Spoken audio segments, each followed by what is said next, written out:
Guys, subscribe to my Boosty because there is a lot of lemon and hint content link in the description. Chapter 1. Note takes place a few months after the Chunin exams. Sasuke never left the village, but it's obvious he is hiding something. As the days go on, his vengeful aura grows for his brother, and anyone who can put two and two together would notice he may be up to something. Naruto, Uzumaki and the rest of the teams 7, 8, and 10 all include Naruto, Sasuke, Sakura, Hinata, Kiba, Shino, Ino, Choji, Shikamaru, and their respective team leaders are on an S-rank mission to capture and bring back a mysterious and unidentified person to the Leaf Village who has been in contact with a few ANBU members that have gone missing. But little did Naruto know, he was way in over his head. As the 12 of them all race against the forest path to the pinpointed location, Kakashi comes to an abrupt stop, followed by the rest. "He's here," Kakashi mutters, while everyone around heightens their senses to detect the enemy. There, Sasuke jerks his head to the right and throws a kunai at what is seemingly empty wood. Through the shadows the same kunai is shot straight back at Sasuke's head. He dodged. Naruto and Sakura gasp as everyone gets into fighting stances, facing the darkness. "Your fighting is pointless, you all need to give up now," is all that could be heard. Just then a very large figure slowly walked from the trees. His whole body is pale white, hair, a mix of black and red that flowed all around him. His face sported two empty holes for eyes, and a large, toothy grin that spread to each ear. The massive body lunged forward at Ino before she was able to perform a jutsu. The force the enemy possessed shot Ino back into a tree. Her back hit first and then her head, knocking her out cold. "One down," he muttered. The man looked around for his next target but was cut short. Kakashi stole the opportunity. "Chidori!" he shouted. Blue lightning sparked in his fingers. Kakashi pointed the energy toward the huge man, which shocked him but couldn't do much damage. "You're strong," the pale man sneered through his bared teeth. "But I think I'll save you for later, Kakashi the copy ninja." Kakashi's eye widened as he straightened up. "Sorry, but that's not happening," he said coolly. "What's your name?" The pale man looked unfazed. "My name is Cronus, not that any of you will remember it after this." He smiled eerily. Kakashi merely scoffed and charged forward at Cronus, who he greatly underestimated. He too was forced back with a single massive kick to the gut. Kakashi landed next to Naruto. "I can't send any of his attacks back at him if there is nothing to copy. I think he's planning to beat us with brute force," he whispered weakly while holding his stomach. "Can I engage?" Sasuke asked respectfully. "No, hold off," Kakashi replied while getting up. "I am going to fight for a little longer." Kakashi dashed toward Cronus once more. He quickly pulled out a kunai and they sparred for a few seconds, ending with Kakashi pinned down. Cronus had one hand on his chest, the other he used to break Kakashi's leg before throwing him, allowing him to be immobilized but conscious. Cronus stood up and looked around at the other ninjas. One by one the group of 12 was shaved down of fighters, either being immobilized or knocked out, all done by Cronus's sheer strength. He had beaten Ino, Kakashi, Kiba, Shino, Kurenai, Asuma, Choji, Shino, and Hinata. Only Naruto, Sasuke, Sakura, and Shikamaru stand, having been saved for last by Cronus. Shikamaru stepped forward. "I'll hold him for you." "Shadow possession jutsu," he mumbled. There was nowhere to run for Cronus as the thick trees around them covered the sun. He was caught in Shikamaru's jutsu, frozen on the spot. "Get him, Sasuke," he spoke. But Naruto was tired of waiting and wanted to fight. So, they both lunged toward Cronus at the same time. "Naruto, what are you doing?" Sasuke yelled, snapping his head toward Naruto.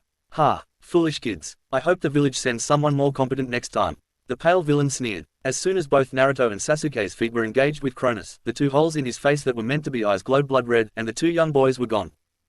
Hinata, Sakura and Shikamaru gasped, the three still being conscious.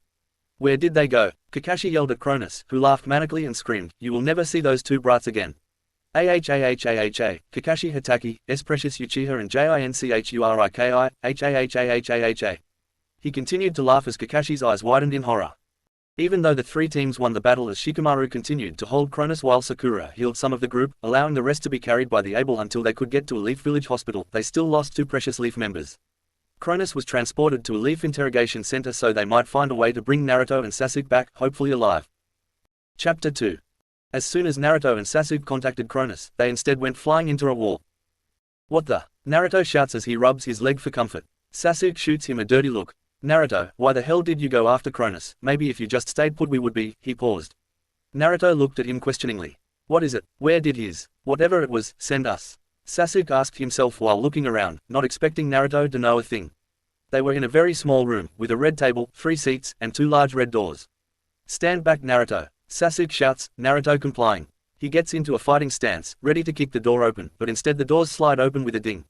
"Ha," he whispers. The 2 doors reveal a very dark and dirty large tunnel that looks like a sewer. There are about 100 people, a few looking over in his direction. Sasuke jerks his head over to a small and odd-looking man next to the door. "Where the hell, hello. Welcome to the Hunter exam, please take your number badges, the small man interrupts, handing Sasuke a white circle that has the number 117 displayed in big black letters. Sasuke takes it. Be sure to wear this on your chest at all times and be careful not to lose it. You too, the man says, as he also hands one to Naruto with the number 118. Before Sasuke could ask any more questions, mainly, what is a Hunter exam, who are you, and how did we get here? The small man had already walked away. Let's go, Naruto, he says, walking out the door. The room's energy was dark and tense. Maybe it would be best if we don't tell anyone where we just came from, I don't like the vibe in here. Sasuke whispers in Naruto's ear, who gave a nod. They sat together against a wall, to better observe the other actions. Sasuke wanted to refrain from asking any of the people around them questions, as they might be attacked. After a minute or so of close observation, a large but short man wearing a blue vest and the number 16 feet made his way toward the two boys. Hi, I'm Tonpa, you two are rookies, right? Sasuke wanted to send him away, but feared how the man might react. That's right, and, he said, with a hint of annoyance. It's nice to meet you, what are your names? He asked innocently. Sasuke was thinking up some quick aliases. I'm Naruto Uzamaki, and this is Sasuke Uchiha. Naruto shouted with a huge grin on his face. The entire room turned to look at the pair. Sasuke hit Naruto hard on the head. You dumbass. What the hell are you thinking giving him our real names? Sasuke shouted into Naruto's ear. He rubbed his ear with a pouting face. Oh, well, let's make a toast to friendship. Tonpa said while reaching into his bag, extracting 2 orange soda cans, handing one to each of the boys. All right, Naruto exclaimed, taking one of the juices. No thanks, Sasuke said, setting the juice next to him, causing Tonpa to be suspicious. Naruto clicked off the tab, and Sasuke's eyes widened. Naruto don, he started, but Naruto already chugged half the can. He gave Naruto a stupid look, while snatching up the can from him and setting it aside. Naruto, you don't take food from strangers. Sasuke screamed at Naruto, not trying to hide his annoyance anymore. Tonpa soon walked away with a malicious grin on his face. He definitely put something in your drink. After what seemed like hours, Sasuke started to take note of some people who stuck out or might be enemies to him and Naruto in this Hunter exam. First there was number 44. He learned his name is Hisoka. The tall man has red hair and looks like a clown. He disintegrated a man into flower petals, which really freaked Sasuke out. The next was number 99. Sasuke couldn't figure out this kid's name, but the boy has white hair and bright blue eyes. He rides around the contestants on a skateboard and managed to down multiple of Tonpa's drinks as a joke because he is resistant to all poison. And there are 3 more. 403, 404, and 405. All 3 of them avoided Tonpa's trick on account of the youngest's 405 suspicions, whose name is gone. The other 2 are Kurapika and Lirio. Sasuke explained these all in hushed tones to Naruto, who barely listened. A light purple-haired man who sported an ugly moustache entered the exam. I am the examiner for the first phase of the exam, my name is Mr. Sadots. Please follow me to the second phase of the exam, is all he said before marching forward into the tunnel. Let's go Naruto, Sasuke said, grabbing his hand and dragging him forward. We need to figure out a way back home, so let's just pretend we are taking this exam like everyone else until we can.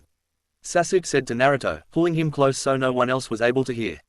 Yeah, Naruto shrugged it off, uncomfortable with Sasuke holding his hand. Meanwhile Sasuke was only doing so because he thought Naruto was too much an idiot to not get lost. The examiner's strides were too large to keep up with at a walking pace, so instead they slowly jogged for a while. Geez, why is everyone so slow? Naruto muttered, as they were in front of everyone else, and it was hard for them to keep at such a slow pace. Many people heard him though and were thoroughly offended. Naruto sighed, putting his hands behind his head as if he were relaxing. What's a hunter anyway? What? Sasuke yelled at him while smacking Naruto on the back of the head. Why are you so stupid? Sasuke scowled. Mr. Sadot seemed as though he wasn't surprised by the question. Well, you see, a hunter is someone who has taken this exam to obtain a hunter's license. Hunters can do a lot, like get into private countries and use private services that may not be available to most of the public.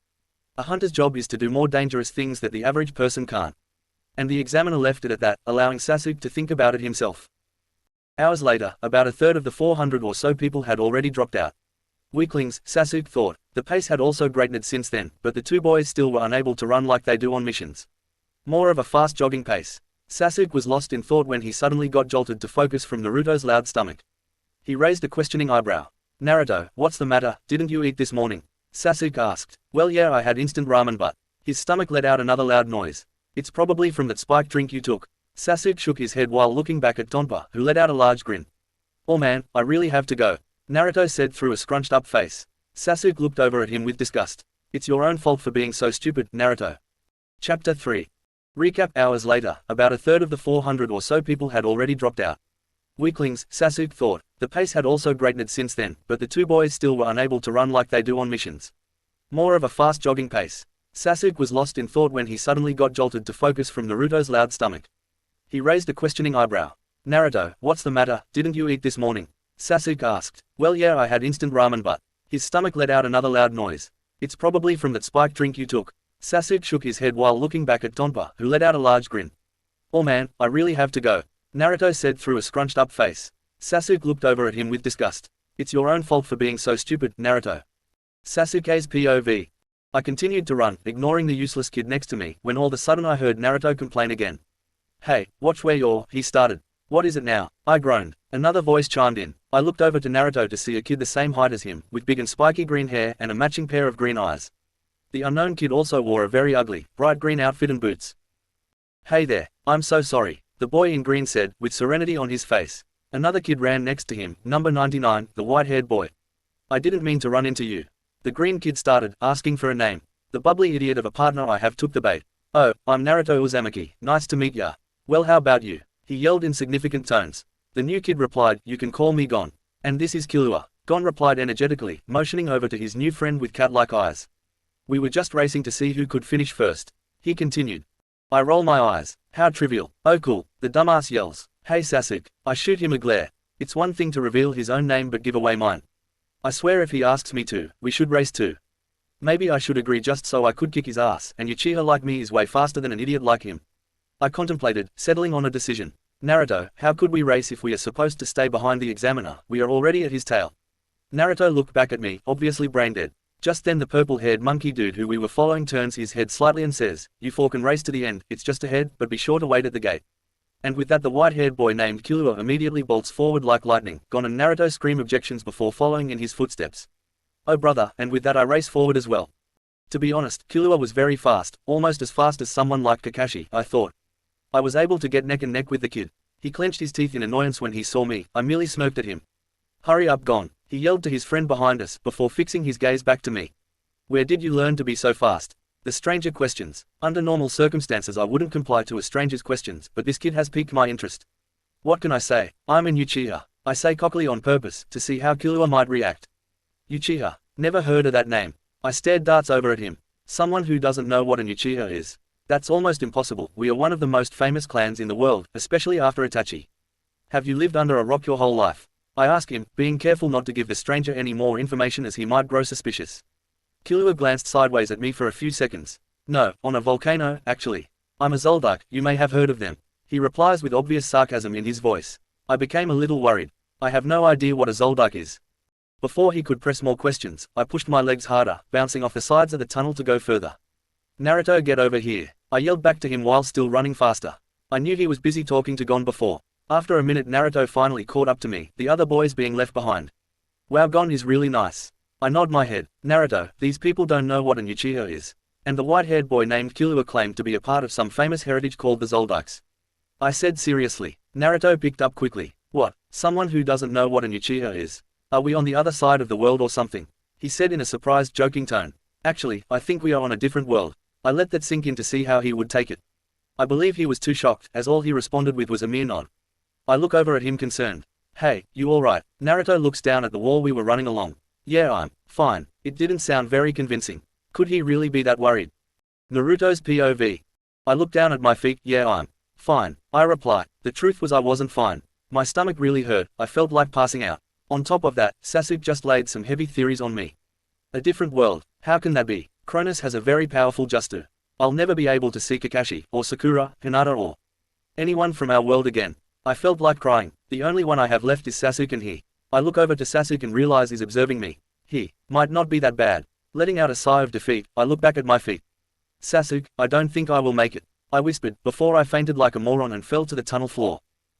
I had a really nice dream about eating Ichiraku ramen. When I woke up again, I was still on the floor, but sitting upright against a door, across from Gon. Hey, Sasuke, he's awake, Gon shouted with a big smile. Killua sat next to him, asleep and leaning on Gon's shoulder. I quickly looked next to me. Sasuke sat there, glued to the floor silently. Hey Sasuke, what happened? Is this the end of the tunnel the examiner talked about? Well first, you passed out, then Sasuke panic picked you up and took you here. Yes, this is the end of the tunnel, we've been here for about 5 hours, the rest of the group should get here soon. He said. I was surprised to hear him talk so much. I nod my head, scooch over, I wanna lay down. I complain. He scoffs but complies, moving over a foot or so allowing me to rest. I thought it would be more comfortable to lay in his lap before this, but he would probably slap me. After only an hour, I flinched awake from my light sleep, hearing footsteps approach from the long staircase below. I stood up, running over to see Mr. Sadots jogging a lot faster but still far away, and the group of applicants shaved down even more. "Hey Mr. Satotz," I yelled, happily waving a hand over to the examiner. He didn't respond. I rolled my eyes and sat back down where I was. Chapter 4. Mr. Sadots arrived at the gate where the 4 kids waited. Naruto and Sasuke were soon exposed to the new world's sunlight when the gate opened. Beyond it a misty forest, where Mr. Sadots would continue to lead them to the next phase of the exam. Before that, however, there was a commotion amongst the participants. A strange man appeared behind the wall to the exit of the tunnel. The man claimed to be the real examiner, but his protests were cut short with his death. Participant number 44, Hisoka, stabbed the man multiple times in the chest with unnaturally sharp playing cards. The protester then turned into a monkey. Is this a natural, everyday occurrence in this world? Sasuke thought wearily. The exam continued its intended course. Naruto's POV. It had been about an hour since we got out of the tunnel, and I felt my normal chakra plummeting, due to my physical health. Even though I had rested for 6 hours a little while ago, I was still feeling uneasy. Then I felt it bubble out. I immediately jumped off the path and ran away further into the woods for privacy. I then summoned a single shadow clone to take my place next to Sasuke, so he doesn't go off course and come after me. I figure, once I'm done throwing up and, I'll deactivate the jutsu and regain the memories of my clone so I can know where the rest of the group is. I may act like an idiot, but that doesn't mean I can't form a simple plan. Time skip. I deactivated my shadow clone jutsu. Memories. When the clone gets back on the path, Sasuke was already on high alert. "Where's Naruto?" he asked, realizing it was a clone. He wasn't feeling good. He had to step aside for a moment. "When he's done, I'll be gone, and he will come and find you," the clone said simply. Sasuke nodded, obviously surprised by the sudden spike in initiative. Okay, nothing out of the ordinary, I thought, jumping back to the path. I dash ahead a bit, only to realize it forked 3 ways. I jumped up on a near tree to see if I'm able to spot the group, but they had vanished. Shit, I already forgot which path my clone took. Panicking, I get ready to choose the right one when I hear light footsteps approaching me from the middle path. It was Sasuke, or rather, a clone. "Let's go," the clone says before he takes my hand and pulls me down the middle path. The group and I have already reached the waiting point. They are only going to be there for a while before they won't accept any more people, so we really must hurry, he says, running so fast it was hard to keep up in my condition. He glances at me. "Do you feel better? Do you think you can continue?" I roll my eyes, as if he cares. "Yeah, it's not a problem anymore, I'm fine now," I say plainly. 10 minutes later, the clone and I approached the group of applicants at the waiting point, and Sasuke quickly deactivated his clone so no one would see it and grow suspicious. I walked around the crowd of people and spotted the real Sasuke underneath a tree. I walked over and took a seat next to him. "Man, I'm glad that's over," I say to no one in particular. No response.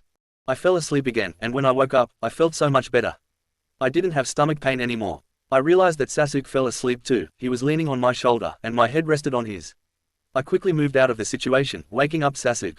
It was perfect timing though. A young lady and large male had just walked up to us, officially starting the second phase of the exam. Third person POV. To Naruto, the second phase was a complete drag. Menchi and Buhara, the examiners, claimed themselves to be gourmet hunters. The task to find any pig within the area, cook, and serve it. Unfortunately for Naruto, he doesn't know how to cook because he had only made instant ramen and ate junk his whole life. Sasuke didn't mind it all that much. Even though he grew up alone just like Naruto, he actually learned a thing or two about cooking. When everyone was dismissed, Naruto dragged his feet off into the forest to find a pig. The 2 boys' efforts came to their avail when underneath a patch of sunlight, there were 6 or so giant and ugly pigs waiting for them. They wasted no time taking out their kunai, but the weapons didn't have any effect on the pig's immensely thick skin. Naruto and Sasuke sensed a group of people approaching them. It was Killua, Gon, Kurapika, and Lirio, though Naruto couldn't remember the last 2 names. They all played their hand at getting a pig, but their attempts didn't take effect either, mainly because such pigs are carnivorous and chased them back. While Sasuke and Naruto observed from the sidelines, Sasuke noticed Gon fighting a pig. Gon gets knocked back but chased the pig into the tree. The pig unknowingly hits its giant pointy snout. The pig remains unfazed, but just as the beast leapt back into action, a few apples fell onto its forehead which wielded great damage. "Naruto, did you see that?" Sasuke asked. Naruto was zoning out, so no, he didn't. "Ah," Sasuke rolled his eyes. "You idiot, Gon just revealed the pig's weak spot, its forehead." "Okay, well let's go get a pig then, huh?" Naruto exclaims, smiling madly. The 2 each set their eyes on a pig, attacking the board's foreheads. Once each got one, they had to wheel it out into the cooking area. But before they reached the other contestants, Sasuke said, "Wait, Naruto. I have an idea." He used his fireball jutsu to immediately cook the pigs. "It's better like this, now we have more time to get herbs and make the dish presentable," Sasuke said, looking over to Naruto's awed expression. Well, good thing. I don't know how to cook to save my life, hee. Thanks, Sasuke, Naruto said. Yeah, Sasuke blushed in embarrassment. After lots of hard work of Sasuke and lots of half-assed work from Naruto, their dishes were finished. Naruto's looked like shit, being cut up into many very tiny and uneven pieces. Sasuke's looked average, cut into slices, and had plants carefully decorated. However hard the two ninjas worked, though, it was pointless because the examiner Menchi was in a bad mood. First Naruto presented, the second his platter was placed upon the examiner's table, Menchi flipped it over in disgust. The hell is this? She asked him sassily. Naruto didn't even try to snap back as he usually would, already agreeing with her criticism. Next Sasuke presented his. He was a little overconfident. When Menchi saw the dish, she appeared intrigued, however when she took a bite it joined Naruto's on the floor. When not a single person was able to pass the exam, reinforcements were called. Meanwhile, in a world that is missing two boys, Cronus continued to refuse to comply and bring the boys back. Jurassic measures were about to be taken. The Hokage sent out Shinobi on an SS rank mission to make a formal request to a certain genius, in hopes he may be able to bring the young ninjas back due to their great assets. Will this dangerous man comply? It's doubtful. Chapter 5. When every single person taking the hunter exam was failed by the gourmet hunter examiner, Menchi, reinforcements were called. A giant blue aircraft that startled Naruto and Sasuke came into view bearing an odd symbol. The aircraft then made an announcement, talking to Menchi. Well, that said, it seems a bit excessive to fail every single applicant. The voice spoke, resembling that of an old man's. The examinees around recognized the odd symbol on the airship as the symbol of the Hunters Association, which deemed the airship to belong to someone on the committee. These words were barely strung together by Sasuke. Just then, a small figure grew larger and larger as it flew down from the airship and smashed its way onto the ground where the applicants were, kicking up a cloud of sand. The cloud cleared to reveal an ugly old man that was mostly bald except for a white ponytail. He had wrinkles, huge white and bushy eyebrows, and a big white mustache as well. His earlobes were very elongated, each being pierced twice. The old man wore high wooden shoes and a white and blue kimono. SRRYIDK. Someone from the crowd asked, wait, who's the old man? Menchi stepped forward. He is the head of the exam committee. And he is responsible for the hunter exam. Everyone around remained silent as the two stared at each other. Chairman Netero, she said intensely. Oh, I just work behind the scenes, it's not all that impressive. I only intervene in the exams when little issues like this one pop up. Now, dear Menchi, the chairman said. Sir, she replied, it has come to my attention that you have chosen to fail all this year's applicants. Reason being, as I understand it, their general reluctance to challenge the unknown. The old man stared at the examiner's boobs as he said this. No, I am sorry sir, but I snapped when a candidate insulted gourmet hunters, and I am afraid I made the exam harder than necessary. Menchi sighed. Naruto scoffed and mumbled, no wonder I didn't pass. Sasuke leaned back, you didn't pass because yours looked like shit. To which Naruto started fuming at the ears. I see, but it seems you're aware that this exam was completely unacceptable. Yes, it's just that I get so emotional when food is involved, I'm not suited for this position. So, I must resign as examiner. Please let them retake the second phase. Menchi begs, seriousness laced into her words. Sadly, I can't begin to imagine where we would find another examiner on such short notice. Netero says, my deepest apologies sir, and Menchi bows. Netero considers her words deeply for a few moments, and then looks happier while pointing a single finger up in discovery. Hold on, I have an idea. You continue serving as examiner, but you yourself must participate alongside this year's applicants in completing whatever challenge you choose. Menchi lets out a short gasp of surprise. Well, what do you say, sound reasonable? Surely that would make the applicants more comfortable with the results. The old man says wisely. I suppose you're right, and I have just the thing for the new challenge. We'll all be making boiled eggs. The examiner exclaims, to which the examinees gasp in confusion. Chairman, since I see you brought your airship, would you mind taking us all to Split Mountain? She asks. Split Mountain. Oh, I see. Yes, of course. And after the final decision was made, all the applicants were ordered onto Chairman Netero's blue airship to go to the designated Split Mountain where the real second phase of the exam would commence. It only took about 2 hours to arrive on the orangey-colored mountain. The blue-headed examiner Menchi led the group of participants over to a canyon-like area. White web-like strings sprung across the canyon like a net. Take a look at what's down there. Menchi said, what is that? And examinee asked. A spider eagle's egg. Menchi said confidently. Look past the web to what's underneath. Gon suddenly spoke up. Hey, those are the spider eagle eggs. Menchi interrupted obnoxiously. The old man observing went on to explain why these odd creatures would give birth to their children hanging off a cliff. After he finished talking, Menchi swan dived off the edge, straight down into the canyon without any warning. Everyone was very shocked, but Menchi grabbed onto one of the webs in time, before she fell to her death. Menchi simply hung from the web for a few moments, looking down into the foggy death below. Again, without any warning, she let go of the web, diving for an egg. Hey, is she trying to get herself killed? Lirio yelled, followed by other protests. There were a few seconds where Menchi was dead, before there was a sudden very strong updraft, and the examiner floated her way up, back to safety with an egg in hand, evidently proud of herself. A few words were exchanged, and there was no hesitation between Gon and his three friends when they immediately jumped to their deaths like Menchi. Sasuke quickly noticed Naruto had joined them like the knucklehead he is. Inspired, the rest of the crowd, including Sasuke, jumped as well. Everyone hung onto a web, waiting for the updraft they saw Menchi experience. However, Sasuke didn't wait like the others, because he realized the web couldn't support the hundreds of people who foolishly jumped. "Naruto, we must go now, the web will snap," he said, and Naruto nodded. "Are you crazy?" The rest screamed protests, but a few also attempted to follow in their footsteps. The two boys each swung off the web towards the wall, kicked off of it, zooming toward an egg. Each grabbed one, landing on the wall across from the one they just kicked off of, and they made zigzag jumps up to the top again. Unfortunately, those who thought they could jump early like the ninjas died. But on a much more fortunate note, the rest of the applicants waited on Gon's keen sense of smell, and for him to tell them all the correct time to jump. They were all successful, the updraft happening moments later. When the spider-eagle eggs were all properly cooked, everyone started eating them. Much to their delight, the dangerous stunt pulled was completely worth it for the delicious eggs. Gon approached the spot where Sasuke and Naruto sat eating their eggs, followed close behind by Killua. "Hey guys, that was really cool what you did back there. I was so scared you wouldn't make it. Where did you learn to do that cool trick?" Gon exclaimed, taking a seat in front of the two, next to Killua. "What, jumping? Oh, it's nothing. You just gotta apply chakra to your feet and use it to climb the walls." Gon appeared puzzled, and it was apparent to Sasuke that his friend had said too much. "Chakra? What's that, some sort of exercise or technique you use to jump?" Sasuke quickly took the opportunity to shove Naruto's head down so he couldn't talk. "Yeah, that's it," he said simply, trying to avoid more confusion. "Wow, will you explain it to me? We want to try that too, right Killua?" Gon said, turning to Killua for approval, who didn't want to seem over euphemistic in front of Sasuke, and nodded. "I don't think so," Sasuke said, frowning. He wondered whether or not this world even had energy like chakra at all. Killua POV. As soon as Sasuke said that, I wanted to push it. Ever since I talked with him in the tunnel, I have been spying on him and his little friend. Recap of what happened in Sasuke's POV if you need it. To be honest, Killua was very fast, almost as fast as someone like Kakashi, I thought. I was able to get neck and neck with the kid. He clenched his teeth in annoyance when he saw me. I merely smirked at him. "Hurry up, Gon," he yelled to his friend behind us, before fixing his gaze back to me. "Where did you learn to be so fast?" The stranger questions. Under normal circumstances I wouldn't comply to a stranger's questions, but this kid has piqued my interest. What can I say? I'm an Uchiha. I say cockily on purpose, to see how Killua might react. Uchiha? Never heard of that name. I stared darts over at him. Someone who doesn't know what an Uchiha is. That's almost impossible. We are one of the most famous clans in the world, especially after Itachi.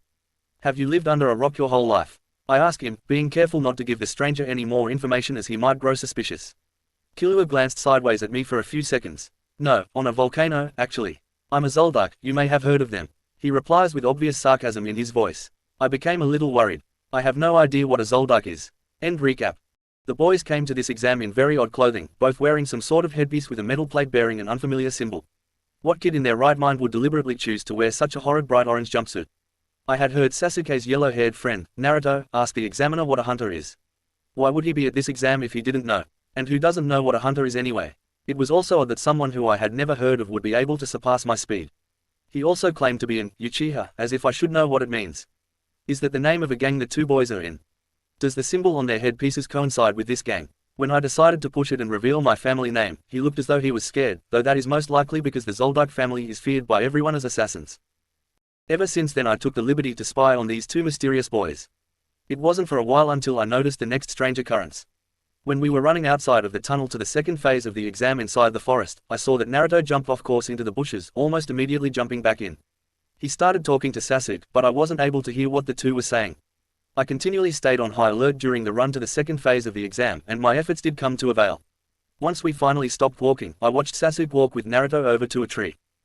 Everything appeared normal, but a few moments later, I saw Naruto disappear out of thin air. I was shocked. Sasuke seemed to have noticed this. He got up from facing into the crowd under the tree and snuck around the trunk of the tree. It only took 2 seconds for him to reappear, walking straight for the path we came to the spot from. I was about to follow the kid, hiding my presence, when I looked back at the tree one more time and Sasuke was sitting there like normal again. This really confused me. I just saw him walk off on the path. I checked the path again, but I couldn't see anyone through the thick fog. I made sure to keep focus on both the tree and the path, switching my gaze back and forth every few seconds or so. About 10 minutes of this exercise came to pass when I heard an odd noise, the same one I heard when Naruto disappeared, and it was coming from the path. I stopped looking at the tree and completely focused on the path, trying to see through the fog. Naruto approached through there. He looked kinda flustered, his cheeks being red, his hands in his pockets, and his eyes glued to the floor. He looked up and searched around the crowd of people and fixed his eyes on Sasuke, making his way over to him. The only unusual thing I observed when we all had to cook pigs was when the two boys went to go and capture one. They used odd ancient Japanese weapons I knew to be kunai. As an assassin, I have an expansive knowledge of almost all blades and other weapons that exist. When all the applicants got onto the airship, I saw Naruto and Sasuke head over to a sitting area where nobody else was, except for me of course. I was following them.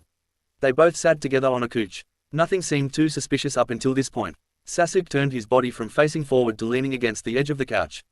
He reached forward and slid his arms under Naruto's, hugging his chest and pulling Naruto over to him. Weird, I thought. Naruto's whole face was red, and he kept asking Sasuke what he was doing, to which Sasuke gave no reply. I walked a few feet down the hall, released my presence, and walked back over to the couch where Sasuke and Naruto lay. I sat on a chair across from them, observing openly how uncomfortable Sasuke was, who soon let go of Naruto and turned to stare me in the eyes. I opened my mouth to question him, about to unleash my accusing evidence when Gon suddenly found us. He sprung his arms over my chair and laid across my lap to get my attention. I just stared at him, my arms raised so he wasn't laying on them.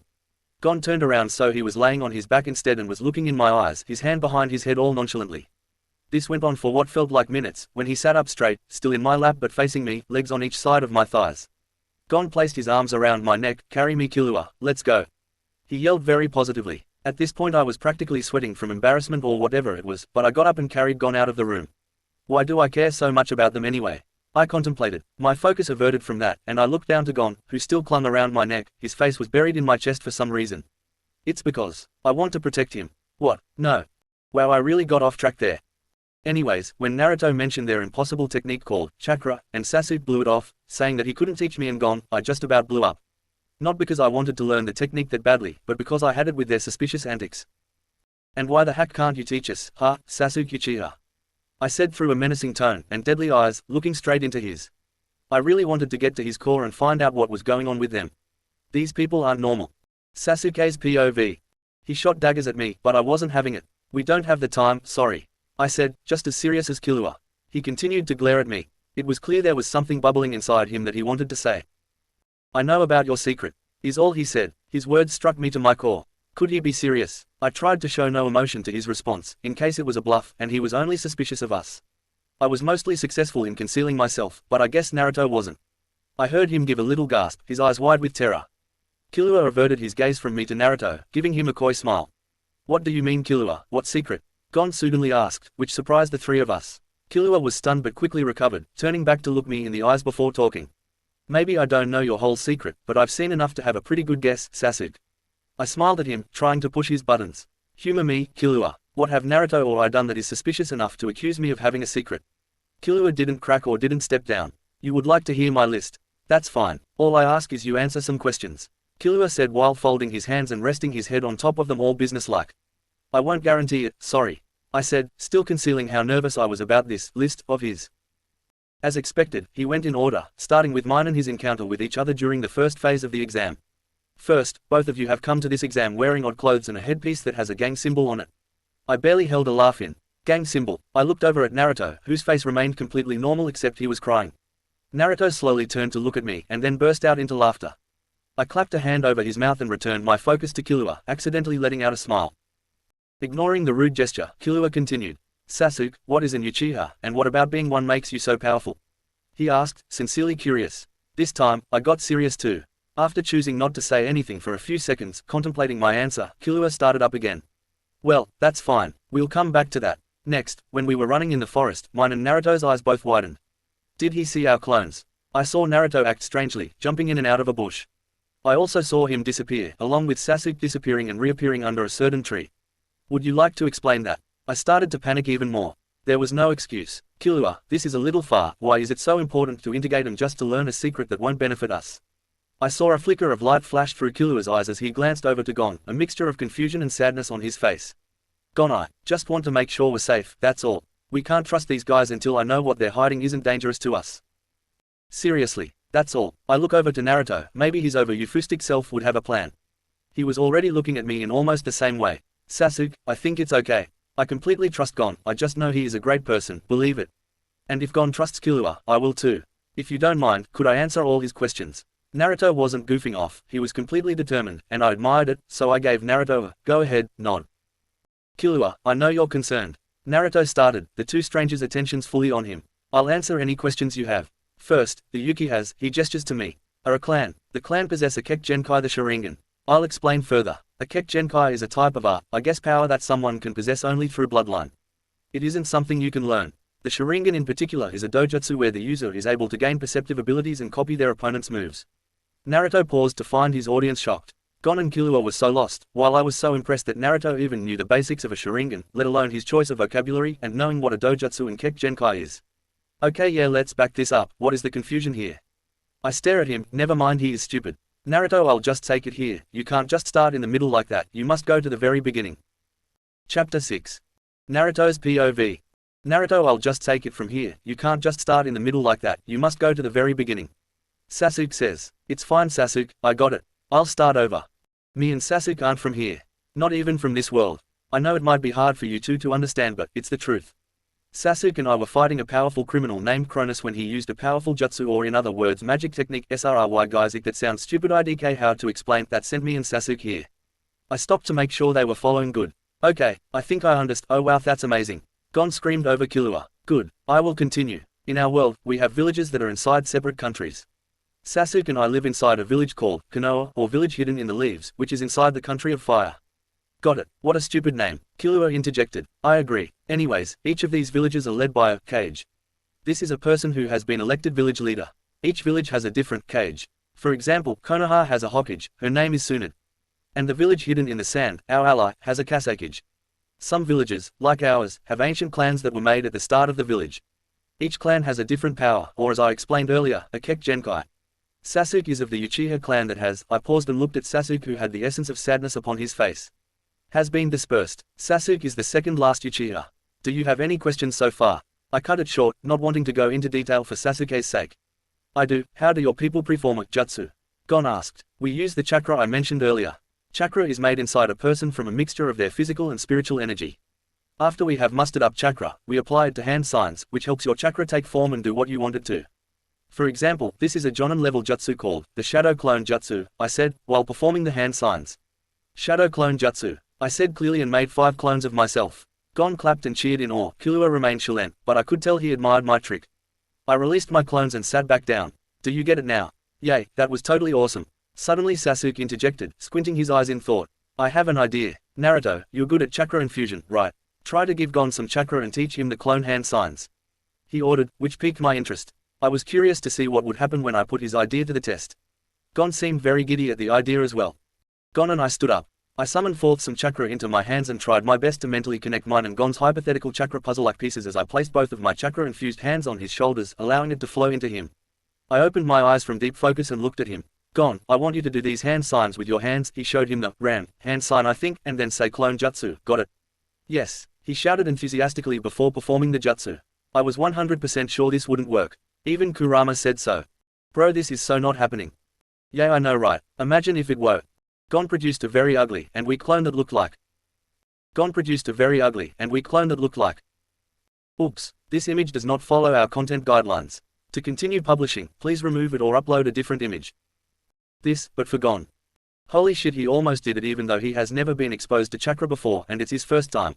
This kid has potential. Naruto, even without your chakra, I sense some sort of energy emitting from Gon and Killua.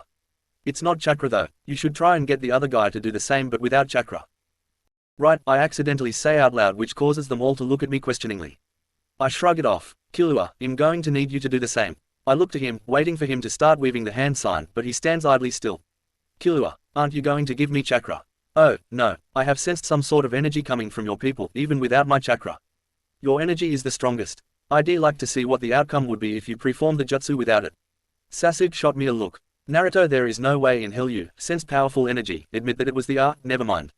Sasuke looked away, leaving me surprised at his outburst. So, what if it was Kurama telling me about their energy? Why is it making him so petty? Is he jealous or something? I focused back on Killua and gave him a go-ahead nod, to which he performed the jutsu. I waited but absolutely nothing happened.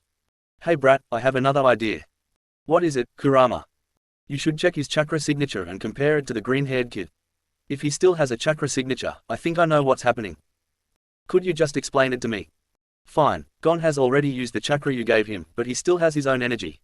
If you check his signature and it looks like chakra, maybe there is a way to teach them to change their energy into chakra. I guess, but why go through all the trouble? No reply. I walked back over to Gon and touched his shoulder again, which shocked him a little, but he didn't pull away. Looking back at the hypothetical chakra puzzle pieces, I noticed that Gon's piece had changed to look a lot like mine. Right, I said before pulling away. Gon, do it again. What? But you saw Killua, it only works with chakra, can I have some of yours? Nope, do it again. I said bossily, trying to get to the point. He looked at me wearily and performed the clone jutsu. I wasn't at all surprised when it worked, of course, because he was a beginner. It still looked like something that came out of someone's ass, but it still worked. Both Killua and Gon jumped in surprise. Gon started cheering. I heard a little, "Oh, I see." Escaped Sasuke. He pulled me over to him and we whispered amongst each other. So you changed his signature? Basically, yeah. When I gave him chakra and he used it all, his life energy changed on its own to make chakra. I'm guessing the same would happen to Killua. Nine Tails put you up to this, no way, it's your idea. I blushed and stalked away to Killua, annoyed. Stupid idiot, I have ideas of my own from time to time. I'm not a complete moron. Killua was facing Gon, and still not paying attention. I was about to put my hand on his shoulder from behind to give him chakra, but he spun around, bumped into me, and we kissed. A lot like the kiss between me and Sasuke the day we became a team. Sasuke pulled me away before I could do so myself. What the actual fuck? Sasuke screamed at him. Hey, I'm sorry, it was an accident. I just turned around and he was right there. Killua explained. Sasuke, being a decently level-headed person, listened to his story. He quickly grabbed my wrist and pulled me aggressively away from the shady spot we were sitting at. Before he could find a different area or even explain himself, the old chairman called everyone to board the airship. The old guy gathered everyone in an open part of the airship to explain some things. Sasuke made sure we were on the opposite side of the room as Killua, who was with Gon. Sasuke kept shooting him glares for some reason.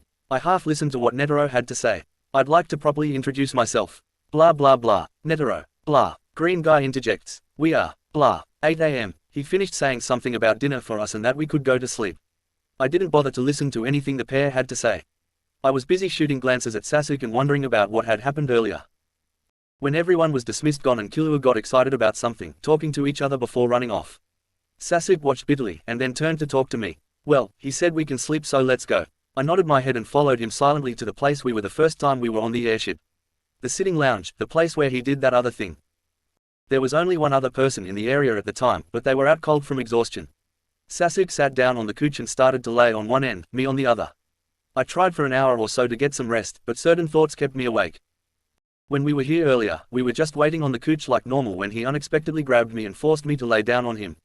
I still can't figure out why he did that. He never answered me, and all I could remember about the whole ordeal was my entire face was red, and when I relaxed on his chest, I heard how fast his heartbeat was. At that point, he had let go of me when Killua entered the room. Other thoughts came and went too. Why was he so angry when I accidentally kissed Killua? It was totally my fault for sneaking up on him anyway. Wouldn't he have reacted the same way when we accidentally kissed? All he did back then was look shocked.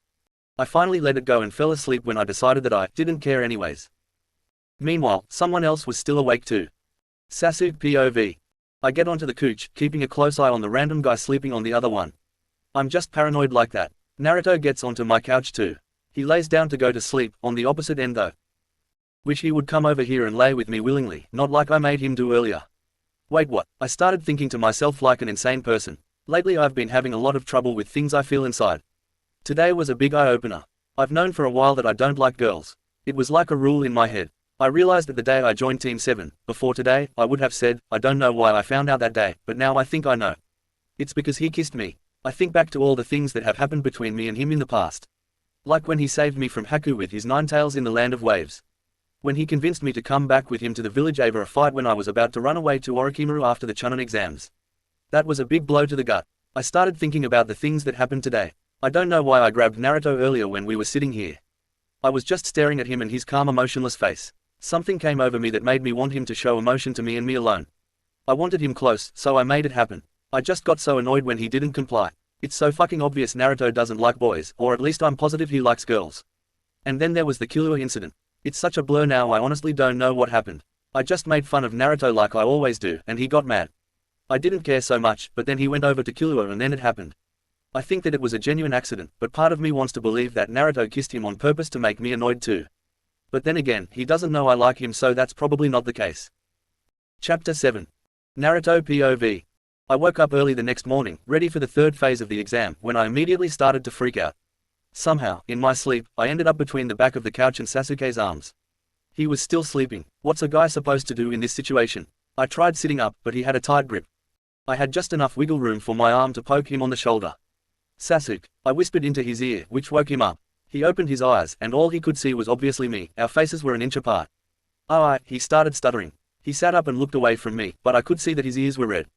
It was perfectly understandable. How could a person not feel embarrassed when in a position with another person the way we were? "Are you ready to go?" "It's 10 minutes to 8, which is when they said we'd be arriving," I said while staring at the big clock on the wall across from us. "Yeah, let's go," he said in an unusually cheerful voice, holding out a hand to help me up. I break focus from the clock to look at him, smiling at me. I took his hand in confusion, and we walked together to the front of the ship where we were given the talk last night. Why is he being nice like that? Oh, I think I get it. What is it? Hey, figure it out, kid. Kurama BFR right now. What do you know that I don't? Wouldn't be any fun if I told you. Sure it would, now tell me. I'm being serious. He's weirding me out. There's nothing to worry about, kid, just let it happen. Kurama, let what happen? Kurama, let what happen? I'm so freaking done with his bull. I let out a sudden puff of annoyance as I ended our link. What's wrong? The weirdo next to me asks. Nothing, I say awkwardly. I honestly prefer him to be a jerk. It makes me feel safe. As we approached the site, I observed there to be a big, and cylinder, sand-like tower. Everyone soon got off the airship and were let down onto the top of the tower. The old man told us all we must do was get to the bottom of the tower. It seemed simple enough, at first, but then someone who claimed to be an expert rock climber started to make his way down. These big ugly pink birds ate him on the spot. Holy fuck, I heard Sasuke mumble, "Hey, it's alright, it's such a crowded area, someone is bound to find a way soon, we just have to be patient," I said reassuringly, while putting a hand on his shoulder. Apparently, that was the wrong move because he looked odd as I did so. I turned away from him, aware he was staring at me. After a while I found myself spacing out while staring at Gon and Killua. They looked just as stumped as we were. I noticed Killua say something to Gon, while looking around at the rest of us. Gon followed suit. Then they both walked around for a minute, and in the blink of an eye, they fell through the floor. Without wanting to waste any time because someone else could take up the opportunity, I grabbed Sasuke's hand and dragged him over to the spot I just saw the two boys in. When I was walking and observing the floor, just like what happened to the other two, the tile gave in, and we fell on our faces inside a dark room. I looked over to Sasuke to make sure he was okay. He was not. His entire face was red, but I assumed it was because he hit his face hard on the floor. He looked back at me. "We fell," I said. "No shit," he replied sarcastically. "There's the normal Sasuke. Good. Hey, your nose is bleeding," he pointed out. He scooched over a tad and held the back of my head with his hand, using his other to wipe away my blood with his thumb. "Nope, never mind, the other one is back." I stared into his eyes for a moment. They were so black and empty I couldn't get a read on him. "Maybe this one isn't all that bad." "What was that?" "Nothing, shut up," I said to him quickly, my face turning red from embarrassment, but Sasuke was still looking at me and noticed. A cheeky smile stretched across his face. "You're blushing a lot," he said in a joking tone. "I don't know what you're talking about," I said, smiling while quickly turning around. I was surprised to see Gon and Killua there. I had forgotten about them. Gon looked at me cheekily, while Killua seemed kinda annoyed. "You guys need to get a room, we are already using this one," he said, glaring. "Oh Killua, don't be so mean," Gon said, poking the other boy's cheek. Killua rolled his eyes and walked over to a table in the room, picked up 2 bracelets, and threw one each at me and Sasuke. "We are supposed to wear these. I don't think we can start until there are 5 of us." Me and Sasuke slip them on and waited on the floor together until we start to hear shuffling above us. The big fat loser from earlier that poisoned me fell through the trap door above us, landing on his ass like the loser he is. Tonpa, Sasuke grimaced. "So that's his name. Well, I don't really care." The loser giggled like a pick-me boy. "Hi guys. Oh, is this for me?" he said and took the bracelet Killua was handing him. I quickly dashed over to him and snatched it out of his hand. "Actually, I don't think so," I said coldly. "But we don't really have a choice here, we need 5 people and I don't think anyone else is coming." Gon reasoned. I shook my head. "No, there's no way. Naruto, don't be stubborn, I know you don't like him, I don't either, but..." Sasuke was interrupted. Shadow clone jutsu. A clone appeared and before anyone could stop me, I locked the bracelet onto the clone's wrist. I stuck out my tongue like a badass while I looked at all the people around me, dumbstruck. "Naruto, you idiot, if he gets hurt too bad, he'll be useless." Sasuke screamed at me, but it didn't matter. A voice over the intercom spoke. "I'm afraid we can't accept that. Please give the wristband to applicant 16 and get rid of whatever that thing is." I scoffed and gave the intercom the finger before deactivating the jutsu and throwing the bracelet that the intercom unlocked at Tonpa's stupid ugly face. "Would you like to open this door? Select O to open, select X, not to open." Sasuke read out the sign that was on the door that had just appeared. Everyone turned to their watches to vote. After 5 beeps of voting, another beep sounded, and 2 numbers appeared under the sign in front of us. 04x1. I immediately glare at the fat ass next to us. What the hell, dude? I yell. Hey, we don't know that it's him. Gon intervened. Yeah, it was me, sorry. I guess I pressed the wrong button, he said while rubbing the back of his head like a pick-me. I rolled my eyes and stormed through the now open door, and the rest followed suit. We were stopped by yet another door. Would you like to go to the right or the left? O for right, X for left. I read out to the group. Everyone tapped on their watches. 2 numbers appeared below the site. 03x2. I took the right path that opened. That was the one I chose anyway, because I'm right-handed. We walked for only a minute or so until our path ended, having a giant gap between our current position and a platform in the middle of a bottomless pit-like room. I observed on the other side of the platform, there were 5 hooded people in handcuffs. It was weird that one of them was blue, another pink. The rest were normal skin tone colors. The applicants are here, unlock my handcuffs. The tan hooded figure said, who stood at the front of the others. Just as he said it, his handcuffs fell to the ground with a clink. The man rubbed his wrists. Here we go, he said before pulling off his cloak. There, now let's get down to business. The man said, smirking while stepping forward a bit. He wore rags and was bald, his head bore a few scars. Gentlemen, let me explain. You probably already noticed that some of the prisoners of Trick Tower are standing before you. The intercom blared. But they aren't just prisoners, the Hunter exam committee has hired them on as examiners. In this phase, you'll be fighting against all 5 of them. The fights will be one-on-one, with each person fighting only once. Use any style you'd like, there will be no draws. To be declared the victor, your opponent must admit defeat. The intercom stopped. You can decide which of you will be the first contender. The bald man said, oh, and this is majority rule, which means you have to secure 3 wins in order to pass. He held up 3 fingers. Seems pretty straightforward to me. Killua said lamely. He was right, this would be a piece of cake. For every hour the prisoners keep you fighting in here, their sentences will be reduced by 1 year. In other words, their goal in this phase is to literally buy time. The intercom guy jokes. So, if we don't get out of here in 72 hours, we fail. Sasuke confirmed, while looking at his watch. It had a timer counting down from 72 hours, already at 69 hours and 11 minutes. So as you're fighting, remember time is of the essence. He finished. He'll fight whoever is first, so who's it gonna be? He asked in a cocky manner. I was so pumped to fight I shot my hand up like some teacher's pet, but Sasuke grabbed it and shoved it down. That would be me, he said. I wanted to go first. I exclaimed, to which he smiled and shook his head. Whatever that meant. 2 sliding walkways made their ways to the middle. Sasuke and the bald prisoner walked to meet each other on the platform. Now then, let's determine the method of combat. My choice, a battle to the death. Sasuke seemed unfazed. A death match, Gon gasped. I bit my lip from nervousness. Sasuke's POV. A death match, no problem, I wanted to kill this cocky bastard anyway. What ya say? He asked. That's fine with me, I say coolly. Let's begin, he said. For some reason, he didn't move, so I took the opportunity. I dashed behind the guy at godlike speed and kicked him in the back with great momentum. He went flying. I was surprised by how weak this guy was. I'm not usually this strong against an opponent back in our world, so the logical conclusion is that he's weak. He runs back for more, to which I picked him up under his arms, though he was admittedly a lot bigger than me, and simply threw him over the edge. He screamed until I couldn't hear screams anymore. Well, that's done, he was super weak, I said while turning back and waking to the others. I just knew his prison mates were gaping at me from behind. The next one, this skinny dark-haired kid stepped on the platform. Gon decided to fight him. Apparently, he's an even bigger loser than he looks, because he opted for a match all about whose candle would go out first. It was obviously a trick, but the idiot agreed and did it anyway. Gon, being simple-minded, didn't even consider it might be a trick and took the long candle, the prisoner taking the short one.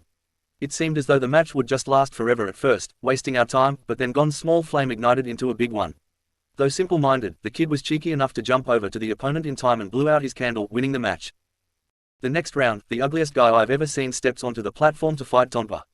The prisoner was a bright blue, had missing teeth, had random hearts tattooed to his chest, had 2 giant scars running across his face, had shit green colored hair, and had a tattooed spider on his back. He cackled as if he looked cool, but the people next to me acted as though he did. See, I've killed 19 people so far, but it's such an uneven number. It kind of bugs me. I've been looking forward to meeting number 20 for a while. The blue guy said while staring into Tonpa's soul. He cackled again. I want to put our lives on the line, it's all or nothing, yeah, here. Give me blood, spilling entrails, and sweet agony. He screeched like the most pathetic maniac I've ever heard. Tonpa looked very shaken. I want a death match. The prisoner said after 10 minutes of pathetic cackling. I accept, Tonpa said. This only boosted the blue alien's ego. Just no weapons, that's all. He said. Tonpa nodded. Let's start. Blue guy says, his ego as big as the sun.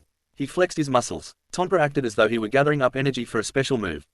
The alien dude looked very scared because he's obviously weaker than the guy that first fought. 4. Tonpa says, still powering up. Queer it, he screams. Not surprising to me in the slightest. At least I know the rest of us 5 will win our matches. This really pissed Naruto off though. What? He tried to contain his anger and stalked off to go pace the tunnel in the shade.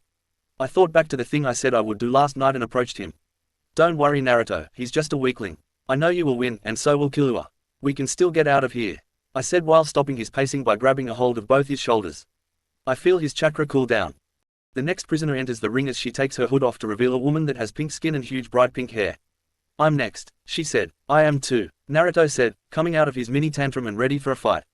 They both stand on the platform. Let's decide how this match will be done, she said professionally. I say we do a betting match, betting with time. I'll explain. No, I refuse. The woman stops abruptly and shoots him a confused look. You refuse to fight me? Oh, I intend on fighting you. With our fists, not playing some stupid game, he says obnoxiously. She falters a little. I see. Well, I guess it can't be helped. We'll fight until one of us admits defeat, Naruto ordered, to which she nods. Let's begin. This will be interesting, I thought. Naruto's POV. The hot pink lady looked a little nervous at my challenge, but gave in. Let's begin, she said. I took the first move. Dodging forward, I hooked her with my right leg. She blocked, but the sheer force pushed her back over the edge. She was about to fall off, which is surprising because I'm strong, but not that strong. She grabbed a hold of the edge and helped herself up, which I didn't stop because I'm not an ass. She was mad but didn't throw any attacks. All the lady did was glare at me with a big smirk. What's that look for? I asked rudely. She shook her head. I lunged for more attacks, but after the first one it's like she could read my every move, dodging left and right. I was starting to get annoyed, and I had to switch it up. Shadow Clone Jutsu. 7 clones came to my aid. Surely, this woman can't predict or take on all 8 Narutos. All 8 of us charge at her, and sure enough, she can't take them. She manages to dodge 6, ending in them falling over the edge, but one of them gets a hit and she gets knocked back. It's as if something in her awoke as she was punched in the face by my last clone. She grabbed its wrist, turned around and threw the clone over her head, slamming it on the floor. She immediately charged at me, getting 5 hits on me. Not going to lie, it hurt. I tried to do another right kick like when we started, but she caught my leg. When she did, she looked at me with maniac in her eyes. It was so scary I choked on the air. She giggled, still holding onto my right leg. She swung around, the momentum flung me at the wall, and I fell in the gap. I was about to die. The last thing I heard would have been all my friends screaming after me. All I could do was close my eyes. It's gonna be okay, kid. Next thing I know I'm on the platform floor. I sit up to see the pink woman also passed out on the floor. She's a bloody mess. What the hell? Explain. You were about to die so I took over. You're welcome. Just great Kurama, now my new friends have seen me in tailed beast mode. Geez, sorry for saving your ass. Sorry by bad, thanks Kurama. Anyways, the crazy lady powered up with her energy that everyone has in this world. If you were fighting her normally it would have been tough. Oh, also, your boyfriend tried to save you first, and he tried to come over here, but the intercom dude wasn't letting him. Who? You know who. Uchiha, damn it. Sasuke. Hell no, it's not like that. He just wants to look out for me because I'm the only one left from his world. I think that's how you feel, not him. Be for real. Okay, well, moving on, you need to make this lady admit defeat or kill her, so the match can end. I stand up. Well, I'm definitely not killing her. I think I'll just wake her up and give her a scare, so she gives up. As I end our connection, I stood up and walked over to the pink woman, grabbing the front of the rags she was wearing, making her limp body face me. Her eyes slowly blinked open, and I made sure the first thing she saw was the most bloodthirsty face I could muster. Her energy was so depleted she almost passed out again, before I whispered in her ear, admit defeat, making sure to deploy a malicious smirk. Why yes I give up, she managed to whisper back weakly, and her eyes rolled into the back of her head. I let her fall to the floor before standing back up from the crouching position I was talking to her in. You should clear her out, I said to the rest of the prisoners, pointing to the heap of bloody rags on the floor. I did feel bad, but I didn't have any control. After all, she did try to kill me. Walking back, I noticed all my teammates staring at me like I was dead. Naruto, Sasuke yelled, being held back by the others. Wow Naruto, you really went crazy back there. I didn't know you could do something like that. Your eyes went all red and fox-like, and you had this huge red bubble around you. Gon rambled as I walked across the walkway leading to my friends. Sasuke gave me a big hug when I got to them. I thought you would die, is all he said. I thought I felt a tear on my shoulder. I gently pulled him off me and gave him a smile. I would never. I've always got you, Sasuke, I said quietly to him. He gaped at me while blushing. I stared at him back, and he nodded, looking at his feet. I gave him a little laugh and reached over to rough up his hair. I've always liked it messy anyway. He quickly shook his head away and tried to fix it, but I grabbed both his wrists and smirked. Leave it, I said, before walking away to watch the last match with Killua, leaving Sasuke to melt. The next prisoner, who had serious, killer intent, threw off his cloak to reveal a really buff man with blonde hair and a mustache. Apparently, he's a mass murderer, his body count being 146. That's what Killua said anyway. He murdered every single one of his victims with his bare hands. It's been ages since I last touched human flesh. the murder said, disintegrating a rock to sand with one hand. Killua walked toward the guy without a care in the world. To him, it was obvious this would be a piece of cake. Gon told me that him and his family are professional assassins. How do you want to do this? Do this. You have the wrong idea. You see, you're about to be on the wrong side of a one-sided massacre. I don't care about the exam or reducing my sentence. All I want is to hear you scream. The blonde man said, his manic increasing. Really? Fine, we'll just keep fighting until one of us dies. He said calmly. Killua really is a badass. That's right, a battle to the death. Soon, it'll tear your body apart. He said, reaching his arm out, but the entire room changed as he said so. It was tight and dark, the air was harder to take in, and Killua was at the center of it all. With just my bare hands, you got it. But Killua didn't answer. It was like he was floating forward toward the man, his every inch creating an afterimage. Everyone gasped as the atmosphere went back to normal, but the mood had certainly changed. The cocky murderer stood in his place, arm outstretched, and hold to his heart. Killua stood behind him. He gasped for air, touching the bloody blackness on his chest. What happened? Why am I so cold? He looked back at Killua for answers, who held out a small brown bag, blood oozing out of the bottom of it, and still pumping out a rhythmic heartbeat. That's mine. Gasped. It belongs to me. The man turned around weakly, reaching for what once was his. Killua smiled madly as the sack of life beat slower and slower. Give it back, give it to me. He continued, inching forward, still clutching his chest. He wheezed one last time, as the heart made its last beat, and the blonde murderer collapsed to the floor. Killua swiftly bent down and placed what belonged to the man in his hands, and a score of 2, above our side of the room clicked up to 3. So, that's 3 wins for us. We move on, right? That's right, yeah, you guys win. The intercom answered Killua, shock etched in his voice. The boy walked back to us. I'm back, what? He asked when everyone but Gon flinched. This kid is scary. Great work, Killua, Gon said, giving his best friend a thumbs up as if nothing too bad just happened. Please cross the bridge and continue to the next phase of the tower. The intercom blared when a third bar extended out to the platform, the other end reaching an opening in the wall. Everyone did so. All the fighting only took 2 hours. It was extra long because of me, so when I looked at my watch, I saw we had 66 hours and 49 minutes left to complete the tower. We walked for what felt like forever, completing stupid puzzles, often going in circles. For example, we had to escape a huge rolling ball that was about to crush us after Tonpa stepped on a trick floor tile. That honestly pissed me off, but Sasuke quickly calmed me down after the situation. We also almost drowned when Tonpa picked up a crystal sphere sitting on a pedestal in the middle of a circular room and the whole place started to fill with water. Luckily, Sasuke spotted a button underneath the pedestal when he cleverly moved it to the side as we were drowning. Nevertheless, we all finally made it to another question door, asking if we wanted to open it or not. We all said yes, and it opened to reveal another small room, with 2 doors opposite us, and on the right wall there were countless weapons. One of the doors had an X painted on it, and the other an O. The question asked us which one we wanted to pick, informing us that this would be the last decision we make. 4 of us picked O. There was a sudden beep, and a robotic intercom voice blared, please select a path. There are 2 available options to choose from. The long and difficult path, which the entire group can take, or the short and easy path, which will be limited to only 3 of you.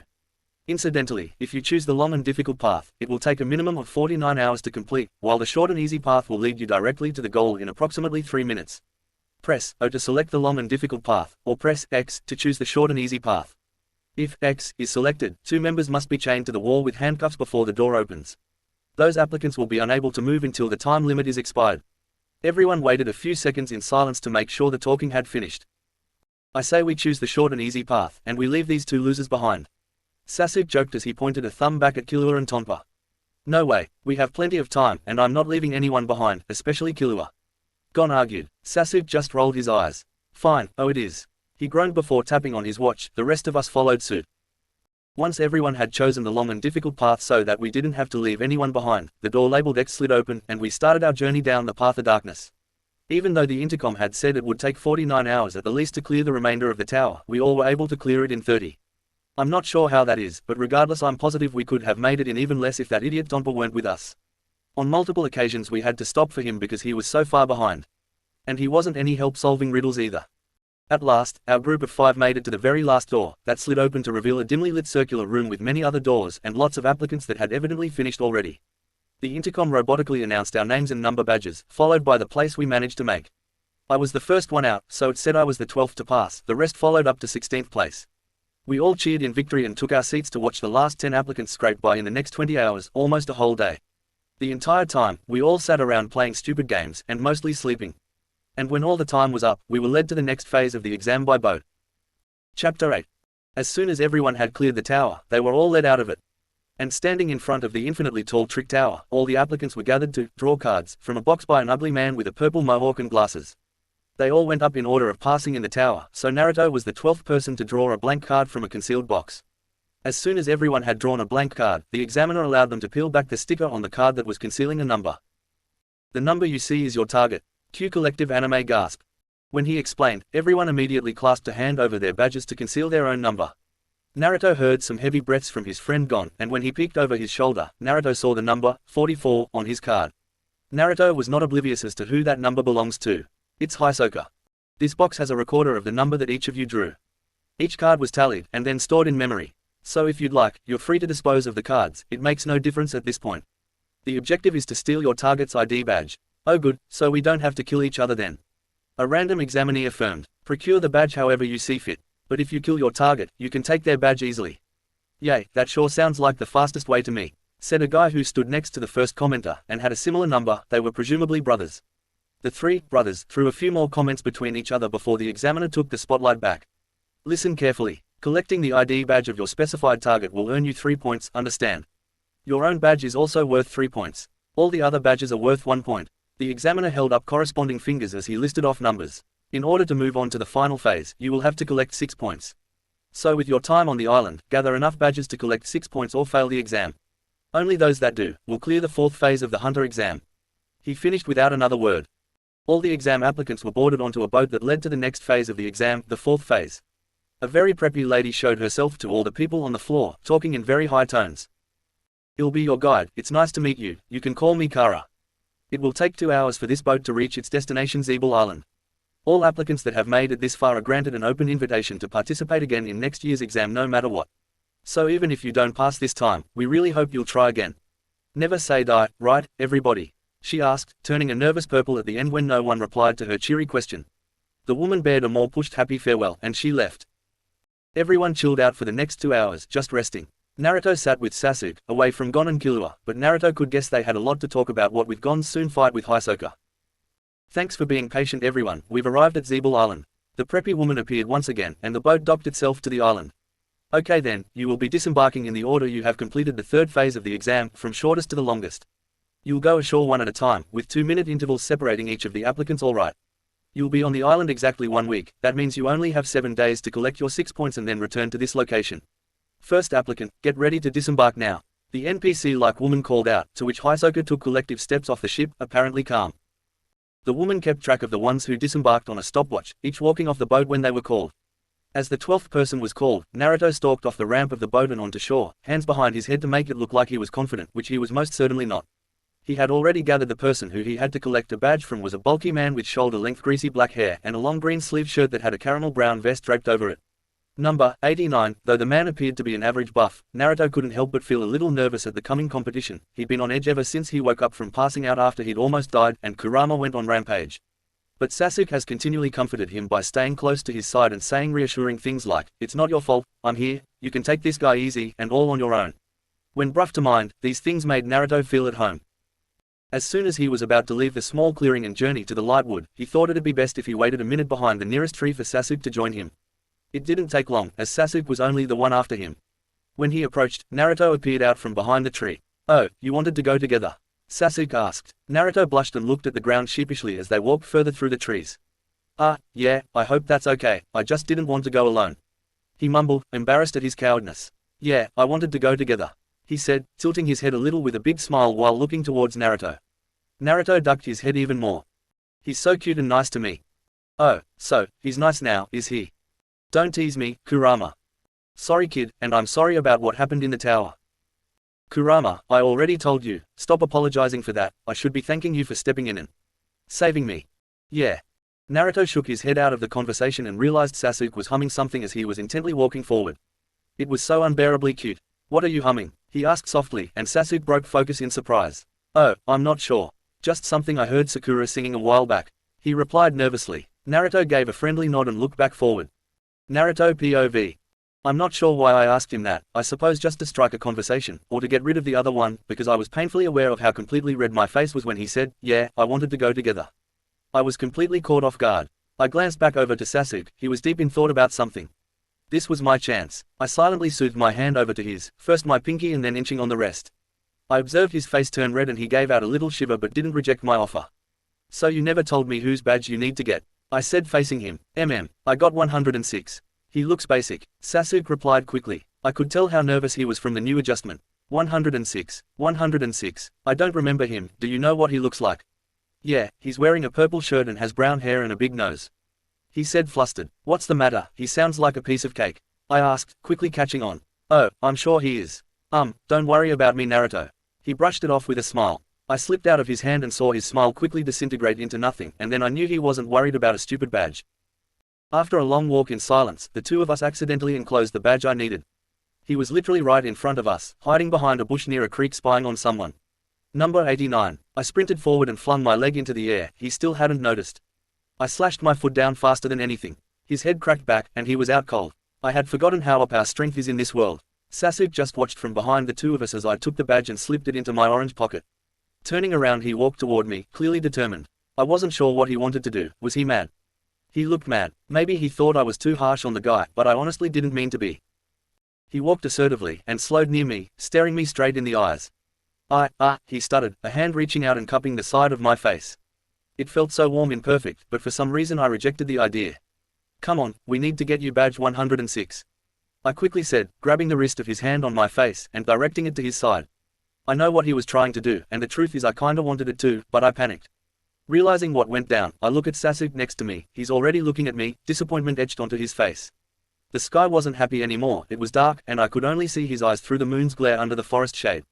Everything else was black. For some reason he stopped walking, so I did too, and I tried my best to investigate the moon's reflection in his eyes. I inched closer to him, found his hand, and encased our fingers again. He looked a little confused. What is it? I asked simply, the hours of silence between us broken. He let out a sigh and looked to his feet. Why are you holding my hand? He asked, very seriously. It caught me off guard, but I didn't falter. Because I wanted to. You seemed unhappy. I said half truthfully. I waited desperately for him to do something, because this time I knew I wouldn't evade it. Yeah, is all he said, continuing along the path, but apparently, he didn't want to let my hand go, and pulled me along. A few minutes in I had already gotten used to it when he caressed my hand with his encased thumb. I didn't visibly pay it any notice, but instead returned the gesture. I saw a smile spread across his face again, and it made me so happy. Shortly, the path split, and one of which led to a cave. We took that one and decided to sleep there. Sasuke made a small fire to go to sleep with, and I watched him dreamily as he did so, ready to go to sleep. When he was done, he knelt in front of me and leant forward, spreading across my lap, and wrapped his arms around me. We laid down together and I couldn't help but blush madly. I did say that I would let him though. I took the opportunity to turn the moment into a heartfelt one. Who do you miss? From home, I whispered quietly after a few minutes. I could hear his muffled voice in my arms. Kakashi, that's all, he said. I laughed a little. That's all. Wow, I thought for a minute. If I didn't act reckless and only you left, would you be missing me right now? I asked even softer. He exhaled on my chest. He replied muffled. Well, that's nice at least. I said, rolling over on my back and escaping Sasuke, a little uncomfortable from the position. What are we going to do after this? He asked, plainly shooting it out there. After the exam, I'm not really sure what's out there, but the first thing I'm doing is getting some new clothes. He nods, agreeing with my horrible jumpsuit. After that we can only hope the people back home will find a way to get us back. I finished. It seemed to get even more silent, and tension built up in the air. Naruto, what if we stayed here forever, just the two of us? Would you be okay with that? He asked nervously. I decided to tease him. I'll be fine if you're here, Sasuke. And I closed my eyes, falling asleep while I knew he was drifting to sleep as well. Morning rolled around and Sasuke woke me up by shaking me on the shoulder a few times. Naruto, it's time to go, he urged. I shook my head awake and got up confused. Aha, where are we? I said very awake. We're at the edge of a cave, in the hunter exam. He urged. Yeah, I groaned and slumped out of the cave. I heard him laugh a little as he ran forward and tried to fix my hair. Your bedhead is adorable. I caught him whisper. Oh, thanks. I yawned. He looked up quickly and blushed, probably embarrassed that I had heard. Waking up along the way, Sasuke and I ran into a small creek. Without giving him a second's notice, I take off my jumpsuit and mesh shirt, leaving them on the ground as I jumped in cannonball style. Naruto, what the hell, it's too early for this. He groaned. I shrugged my shoulders with an enthusiastic smile to piss him off before disappearing underwater and swimming away. Sasuke went after me. When I came up and saw him next to me, I immediately started laughing. Haha. Oh, my God, Sasuke, why do you have Uchiha-themed boxes? I choke out, nearly drowning in the water. He grabbed my face and shoved me underwater, annoyed. It was understandable. When he allowed me to breathe, he said, "You aren't much better. You literally have cat boxes right now, dude." And he pointed an accusing finger at my boxes that had cat faces all over them. I huffed and turned around, but he went under and swept up my legs, holding me bridal style. What are you doing? I shouted at him, but he only smiled slyly. Then he raised me a little and threw me in the air. I crashed back into the water with a big splash. Spitting water out and wiping my eyes, I screamed, "You idiot! Your turn, Shadow Clone Jutsu," and I made 4 clones to carry out my deed. The clones quickly had Sasuke pinned down in the water. I made them let him go so he didn't die or whatever. We fought back and forth for a while, but then we were forced to continue our search. Slipping my mesh top on, I caught Sasuke clearly staring at me, not even trying to hide it. I immediately stopped and stared back at him to see what he would do. Nothing. It was then a staring contest. My eyes start to lose focus and drift down to his stomach. I lost, and turned my back to him so I could finish putting on my clothes. He can be so stupid sometimes. After walking for hours, it was time for lunch and we broke off the path to look for something to eat together, but found something unexpected. Applicant 106 laid unconscious under a tree. Shit, I severely doubt he's still going to have his badge. Sasuke rolled his eyes and grabbed the sides of his vest, jerking him forward. The man blinked awake. "Tell me what happened to you and who took your badge, or I will make sure you have a painful death right here and now." Sasuke sneered. The man groaned in response. "It was Hisoka," he mumbled. Sasuke dropped the man and he hit his head on the tree, passing out again. "Let's go get that clown shitface," he said, walking past me, and I followed. "I don't think we should face Hisoka, let's just get 3 other badges for you," I urged, but he shook his head. "Not happening, we can face him," he pushed, and I sighed. "He's so reckless." We walked through the forest and a miracle happened. Hisoka stood over what looked like my friend gone, but he couldn't move and was clearly upset about something. "Something's up with them. Now's our chance, let's go." He completely ignored me and jumped out from our hiding place into the clearing. I followed. Hisoka noticed us immediately. "Give us badge 106 now." "MK," he moaned before throwing the badge out from his pocket to him. Sasuke nodded and walked off normally, as if what just happened wasn't odd in the slightest. I whipped back from him and faced gone. He was left beat up on the ground, Hisoka having left already. "Can you move?" "No, I'm paralyzed, and it will be like this for a while." "Okay, here I'm going to get you in some shade so people won't attack you." "Thanks, Naruto." He groaned and I swept him up and walked him over to some shade. "You're okay with me leaving you?" I asked him nervously as he was eased down. "Yeah, don't worry about me." I gave him a nod and turned around. Sasuke was only feet behind me watching. I hadn't even noticed him. "Are you done here? We need to go." He sneered, annoyed. "Yeah, of course. Wait, where do we need to go?" I asked, stepping from the shade. He shook his head and kept walking. I ran forward to him and slipped my hand into his. "Oh, don't be jealous, Sasuke," I whispered sweetly into his ear and watched happily as he grew a smile and blushed. I just liked seeing him happy. Meanwhile, on a different world so very far away, a snake man by the name of Orochimaru received an unexpected plea from the Leaf Village to help bring back Sasuke and Naruto. He hesitated, but accepted the AMBU's proposal, wanting nothing more than to get Sasuke back to him. The Leaf Village and the legendary Sannin would soon work tirelessly to find an answer to all this chaos. Chapter 9. Third-person POV. After night fell on the second day, the 2 boys grew tired of walking along a path. There was no real rush to do anything anyway, as both Naruto and Sasuke had 6 points each. Sasuke slowed his pace. "Naruto, do you think we should stop here?" he asked, spotting a big ancient tree that sat in a big clearing, only shown in the moonlight. Gigantic yawn. "I'm super tired, why are we walking anyway?" Naruto said, making his way over to the pitch-black shade under the willow tree. Sasuke shook his head. "Oh, I don't know, I suppose we can relax more tomorrow, maybe find something entertaining to do," he mumbled, adjusting himself next to Naruto and then falling asleep from the long day they had. Naruto POV. As I watched Sasuke fall asleep next to me, I rolled on my back. Sure, I was tired, but I felt I wasn't allowed to sleep. I also felt guilty leaving Gon by himself, helpless. I pulled the bags under my eyes and groaned to myself before sitting up. I had decided I would find some water. I felt thirsty and thought that maybe it would calm me down. Luckily, there was a natural spring very close by. I knew it was probably unsafe to drink directly out of it, but I shrugged it off and cupped some to my mouth. I took another cup and let it trickle all over my face. After, I sat in front of the spring, admiring the reflection of the moon in the water and how nothing else was visible but it. I sat, taking in the silence around me, and then broke it, humming out the tune I heard Sasuke make the first day we got to the island. It was so nice, but I decided I missed him and I should go back to the willow tree. Picking myself up from my spot, I looked away from the white reflecting water, facing the black forest as I put my hands in front of me, attempting to orient my surroundings. I felt an unexpected presence swiftly make their way over to me and was caught off guard when they slipped a hand over the back of my neck and another over my eyes. "Give me your badges," a voice said behind me with malice in it. I knew I didn't have either of my badges with me, because I gave them up to Sasuke, but I wasn't about to let this slide. I jerked as hard as I could to turn around to the perpetrator and swung my arms in front of me as I did so. I could barely see their face, all I could see were green eyes and pale skin. I was about to throw a kick when I realized I couldn't move my legs. They started to tremble, and they buckled in, and I fell to the ground. I crawled a little before the person launched at me and picked me up. I squirmed around, but very weakly at that. I started to scream but the one carrying me covered my mouth. I felt my consciousness slipping through my fingers and my vision went black. I woke up and was struck with a beam of sunshine. Rubbing my eyes, I sat up and observed my surroundings. Just behind me, there was a short and pale woman with long black hair and green eyes. She smirked as I shot her a glare. "Who are you?" I asked coldly. "That doesn't matter. Now just hand over any badges you have on you and I'll let you go, okay kid? First tell me what happened. Now.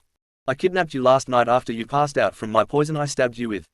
Now, badge," she urged on. I was shocked, I never even felt her stab me. "Sorry, I don't have them, my friend does."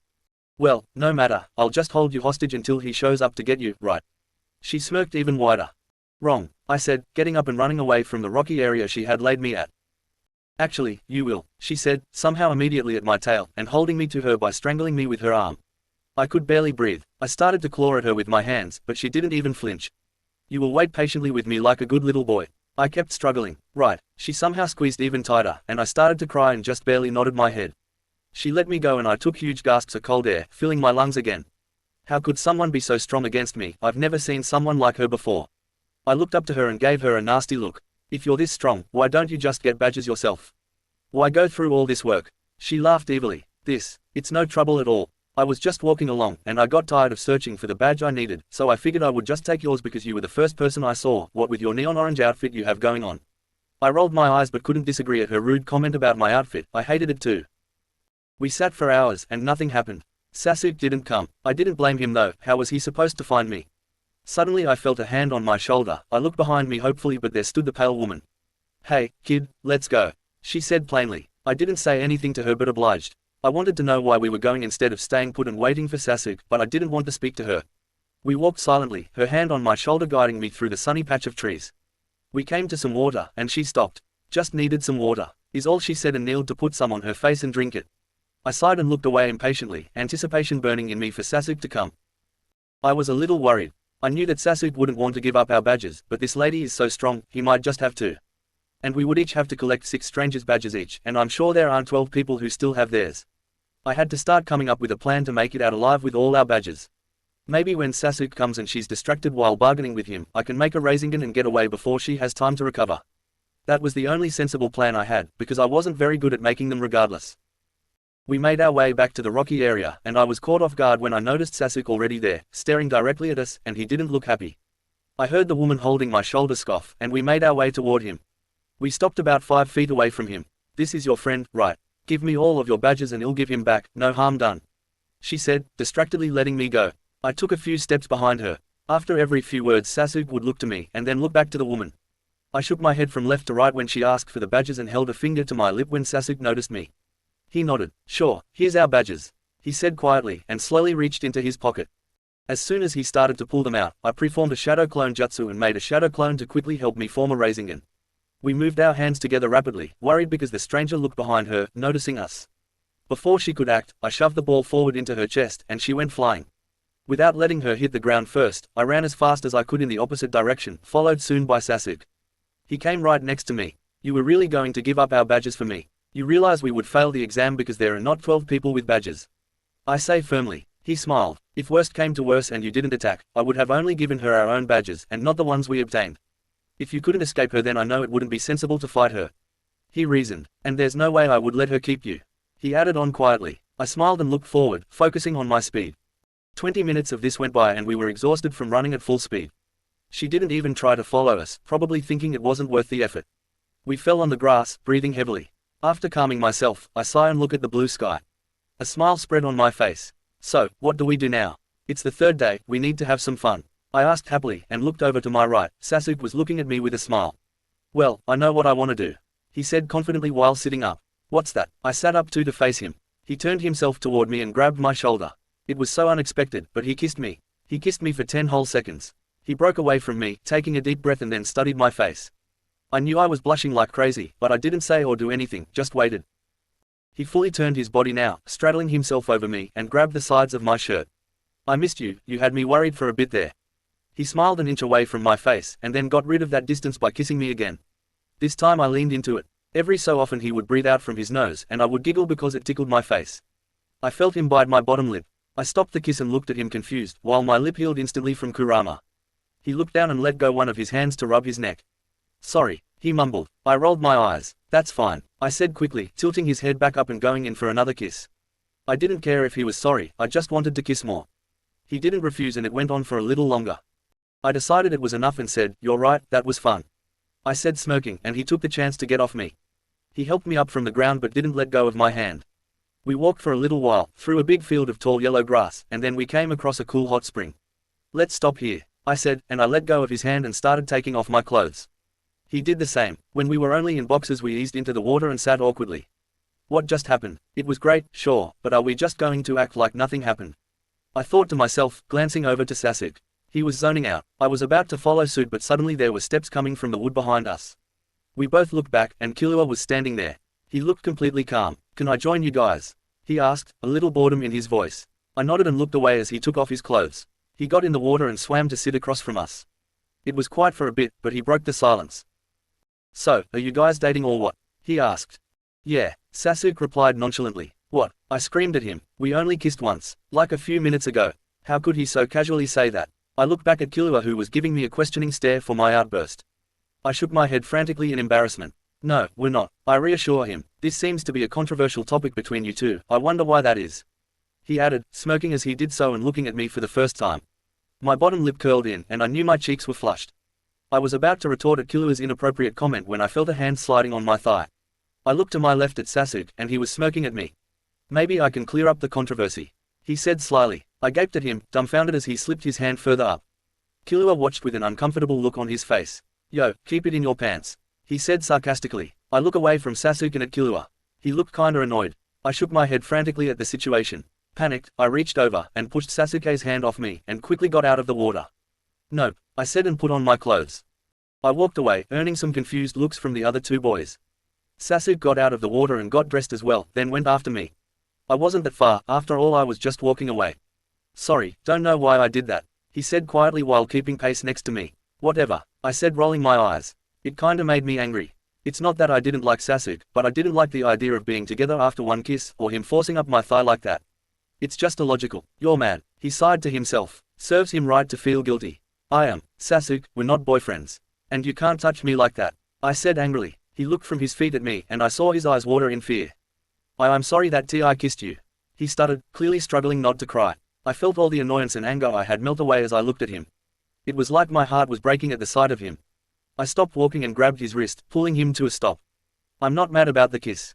I liked it, actually," I said, bringing him closer so he could hear my voice. He let out a shaky breath, and then looked back to me. "He's so adorable," I reached subconsciously to hold his face. His breathing started to slow as he looked at me. "All I'm asking is that you go a little slower for me. Can you do that?" He nodded. I leaned forward and gave him a kiss. The next 4 days passed, the two boys spent time together. They were all called back onto the ship where they would be individually interviewed by Chairman Netero. Chapter 10. Warning: this chapter, if very long, 6625 words, please take breaks. Also, contains gay, negative self-image.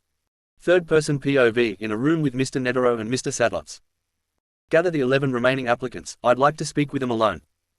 Damn it, I'm so pathetic. The whole 4th phase of the exam I relied on you two to do everything for me. I promise, I'll return the favor. So, well, thanks you guys. Lirio looks away in embarrassment. Gon and Kurapika share a smile. Attention all applicants, the chairman wishes to interview you. When you hear your number, come to the reception room on the 2nd floor. We'll start with number 44, Mr. Hisoka. The airship buzzed lightly as Hisoka entered a small room with a desk at which Chairman Netero sat. Please, make yourself comfortable. Don't tell me that this is the final phase.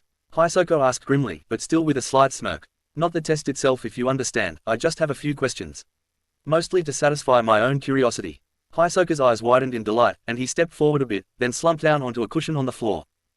Guys, just a reminder, Sasuke is number 117, Naruto 118, Killua 99, Gon 405, Lirio 403, Kurapika 404, Hisoka 44, Hanzo 294, Illumi 301, Popple 53, Botoro 191. N. To start with, why do you want to become a hunter? H. To be frank, I don't, but N. Go on.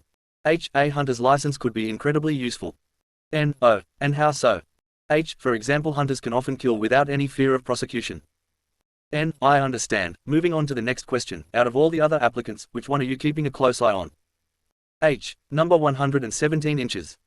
N. Oh. H. Numbers 99 and 405 also caught my eye, but not like 117. I'd love to challenge him someday. And, well, one last question and we're done. Which of the other applicants would you least want to fight? H. Number 405, but 99's a close second. The time isn't right. As for now, I'd say 405. N. Understood. H. However, the one I would most like to fight right now is you. N. Well, thank you very much, that'll be all. 53 Pockle aka guy with pink hair thing. P. I'm keeping an eye focused on number 404, he's the most well-rounded applicant.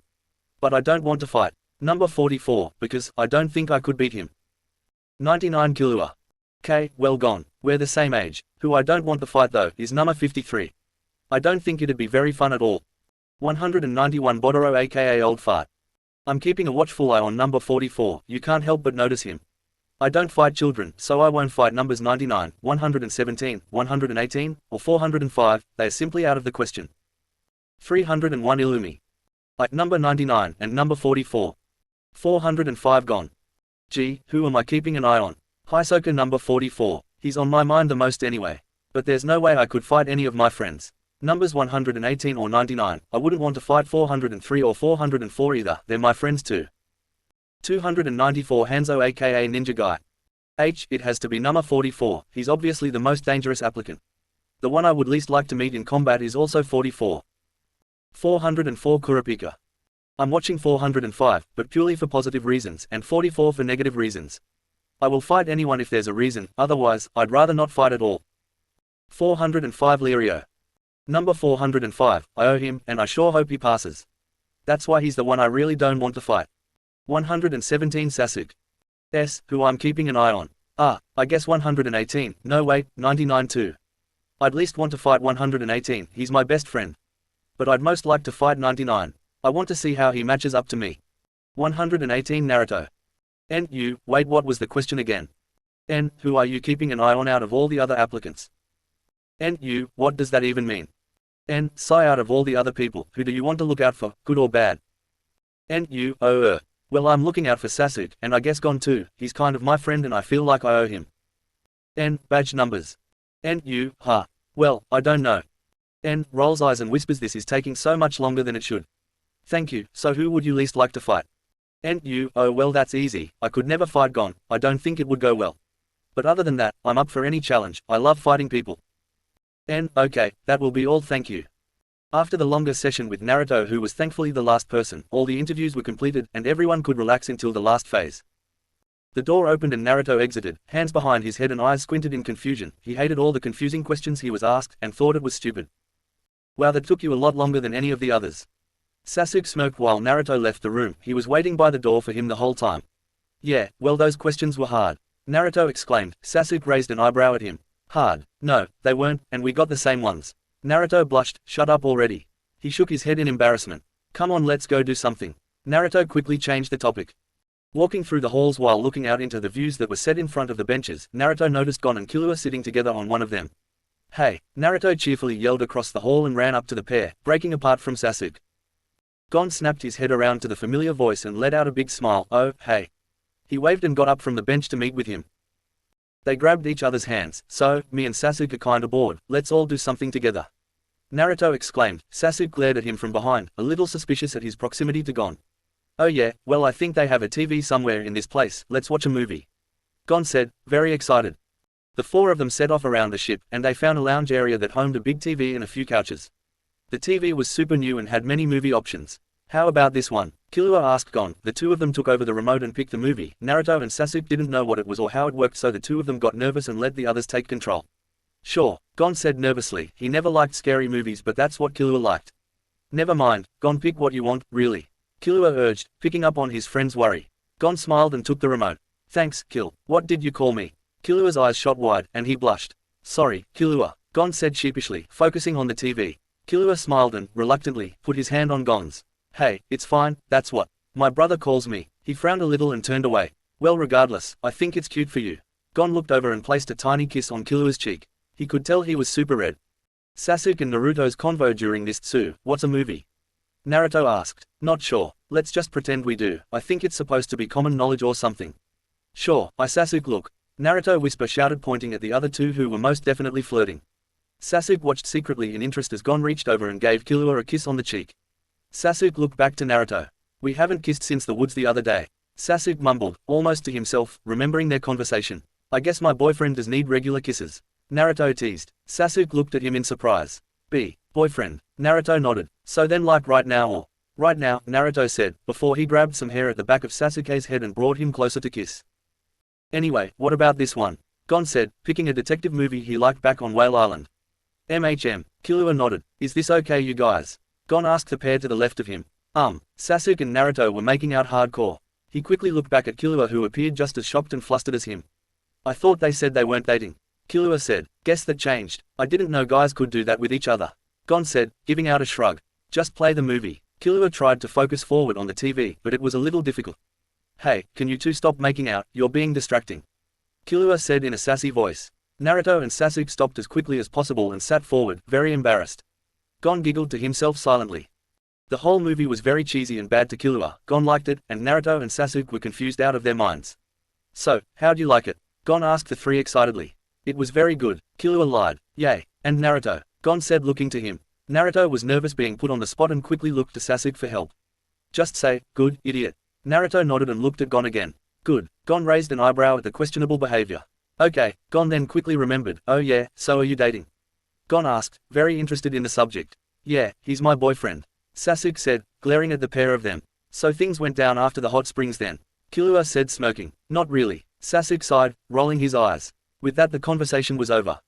The night rolled around, and everyone fell asleep where they were, waking up in the morning sun to be called out of the ship. All 11 applicants lined up in front of Chairman Netero and their other examiners. Well gentlemen, everyone rested up. The Hunter Exam Committee runs this hotel, so make yourselves at home until the battles have concluded. For the final phase of the Hunter Exam, you'll be competing in one-on-one tournaments. The chairman pulled a white sheet off a board that showed brackets. I made this little chart just for you guys. I hope this helps. I will make the same one at the end but with the advances so you can see who won and stuff. Oops, this image does not follow our content guidelines. To continue publishing, please remove it or upload a different image. I made this little chart just for you guys. I hope this helps. I will make the same one at the end but with the advances so you can see who won and stuff. Everyone stayed silent for a moment or two, studying the chart. This reminds me of the Chunin exams more and more each phase. Sasuke whispered to Naruto, who gave a thoughtful nod. You only need one win to pass this phase. Netero said, just one. Gon asked curiously. See, it's the winners who will drop away and the losers who will advance to the next round. Which means, the person who finishes at the top will not pass. Makes sense. You're saying that only one person will fail the exam? A bald man with a giant chest sporting a black top asked. Exactly, Netero confirmed, to which everyone focused intensely. Here is the bracket we put together, he said, pulling off a strip of white tape off, revealing 11 headshots of the applicants, each underneath one line of the bracket. Impressive, yes. See, in this format, everyone has at least 2 chances to win a round. Netero asked proudly. Yes, but some people get 6 chances to win, like numbers 117 and 294. A man named Pockle stated. Couldn't you have used a more balanced bracket? 191, an old man asked. Now that's a fair question. This bracket was carefully assembled based on each of your individual performances throughout the exam. To put it simply, those whose performances who were rated highly will have the most chances to win. I'm not convinced. Can you explain how exactly you scored our performances? Killua shouted, jealousy etched in his voice. No, why not? I can't say because your scores are classified. I can't reveal your actual scores. However, I can explain the criteria we used. He explained, the mood calming back down. We start with the basics, which have 3 categories: physical strength, mental acuity and overall impression. Naruto started to zone out, not listening to all the boring stuff the old guy had to say. The rules of the battle are quite simple. Weapons are allowed, cheating is forbidden. If your opponent admits defeat, you win. However, if you kill your opponent, you will be disqualified without hesitation. If that happens, the exam ends, and the remaining applicants pass. The chairman lectured. The applicants were guided into a different room, where all of them would gather around the bracket board and let an open clearing for battles. A man in a black suit and sunglasses called forth the first opponents Sasuke and Hanzo, while other men in black waited around the room, mixed in with a few examiners. TSK, I have to fight this rip-off ninja. Sasuke joked to Naruto, who laughed, before walking into the battle area. I'm master. I'll be serving as referee for the tournament. Good luck, both of you. The man in the black suit said. Hey, it's you. You were the one who was tailing me around during the 4th phase. Hanzo stated, proud of his heightened senses. You noticed that, did you? Master replied. Naturally, I assumed that each of the examiners was assigned an examinee to follow. Well, I'm sure I wasn't the only one who noticed. Everyone around the room agreed or disagreed as to whether they noticed their examiner. Some were embarrassed lies that insisted they did. Yeah, I noticed. Sasuke said boredly, surprised it wasn't common knowledge. I'm grateful you recognized my talent, and my rank improved as a result. Hanzo continued happily, crossing his arms as he chatted lightly with Master. No surprise there really. Now moving on, I have a question for you. What is it? The examiner asked. We can only win if our opponent surrenders, correct? Knocking him unconscious doesn't count. No TKOs either. Right, those are the rules. Master confirmed. I see. Each of the opponents, Hanzo and Sasuke, separated and got into ready stances. Now, time to start. Master said, stepping back himself. Anticipation filled the air. Begin, he yelled, swinging his arms together. Sasuke POV. Not letting a second slip through my fingers, I jumped as high as I could into the air, landing on the ceiling. I didn't care if that wasn't normal in this world. I knew this guy was ruthless. I heard from somewhere he is some sort of vengeful ninja, kind of like me. He looked at me hanging in observation, not an inch of surprise on his face. You will admit defeat, I said to him. He glared at me intensely. False. I heard him mutter. Chidori. I summoned a mass of lightning in my hands, which did admit a few gasps of surprise and interest around me. Hanzo still seemed UN-phased, so I figured I should just dive in. I let go of the chakra holding my feet to the ceiling, and then pushed off it in the direction of Hanzo as hard as I could before I fell. I sped toward the ninja. He was obviously very confident I was weak, because he only swung around to avoid my attack, which I maneuvered back around and hit him with the lightning in the shoulder. The man gasped in pain, seeing his entire shoulder ripped apart and bloody, the giant black ball-like sleeve being torn to nothing. He shook his head, apparently determined to win. I don't think you understand, Hanzo. You will lose this match. However, I will not object to fighting you. Just keep that in mind when you forfeit soon, I said darkly, letting my evil demeanor show. Without another word, I appeared behind Hanzo while he was in shock, and punched him as hard as I could, knowing my new op strength would finish him. And it did. He went flying all the way across the room and was slammed so hard into the opposite wall, it cracked all around him. I was very shocked at my newfound strength, despite knowing it. I was also surprised when he dropped to the ground but seemed to be, to my luck, alive. He was breathing very heavily, and bleeding on the floor everywhere. I sped toward him, and landed at his head, where I lowered my face to his, which was squinched together in pain. So you admit defeat? Yes. I know when I'm at a loss. I didn't even get a hit in, he said between heavy breaths, holding his side and moaning through the pain. He probably broke some ribs, which may have punctured his lungs. I nodded, getting up from my knee, and facing Master, who nodded toward me and faced the board. This match goes to Sasuke. Hanzo will advance to the next round, he announced, to which the chairman pulled out more small headshots of us, and placed Hanzo's at the top of our bracket. When I got to the rest of the group, Hanzo was being taken away to be fixed up so he could fight in the next match, which was postponed, and they moved to the right side of the brackets, meaning Hisoka and Kurapika would be fighting. Though I knew this match would be an interesting one, I was focused on other things. You did so good, Naruto cheered. Thanks. I smiled and hugged him. Hey, I need to step out for a bit, want to come with me? He asked over my shoulder. Sure, I said, assuming he needed to use the bathroom. Sir, where's the bathroom? I asked the chairman. Oh, go through those doors right there and take right, a left, and down the hall you will see the sign. The chairman smiled kindly. Thank you, sir. I turned back to Naruto, who grabbed my hand, and we went through the big double doors that led into the room. Gon and Killua eyed us suspiciously on the way out. He said right, then left, I think. I pointed out to him when the doors closed. Oh, I don't need to use the bathroom, but thanks, he said smiling. Ha, I blushed. So why did you? I need to see if summonings work here. He started, cutting me off. I was caught a little off guard. I thought we would do something a little more mature, but oh well. To get ready for your match? I asked, raising an eyebrow. Yeah, he said, focusing on the summoning. He bit his thumb, letting the blood spread to every finger before weaving the signs. Summoning jutsu, he exclaimed.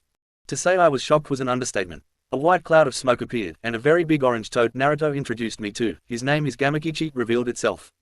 I had never expected it to work, but I suppose Jiraiya's summoning contract was so strong it worked across worlds or universes. Naruto, that's. I started, too stunned to speak. Gamakichi, Naruto shouted, jumping toward the giant toad and embracing it like a very close friend, which I guess they were. Naruto, why's the Uchiha here? Where are we and wait?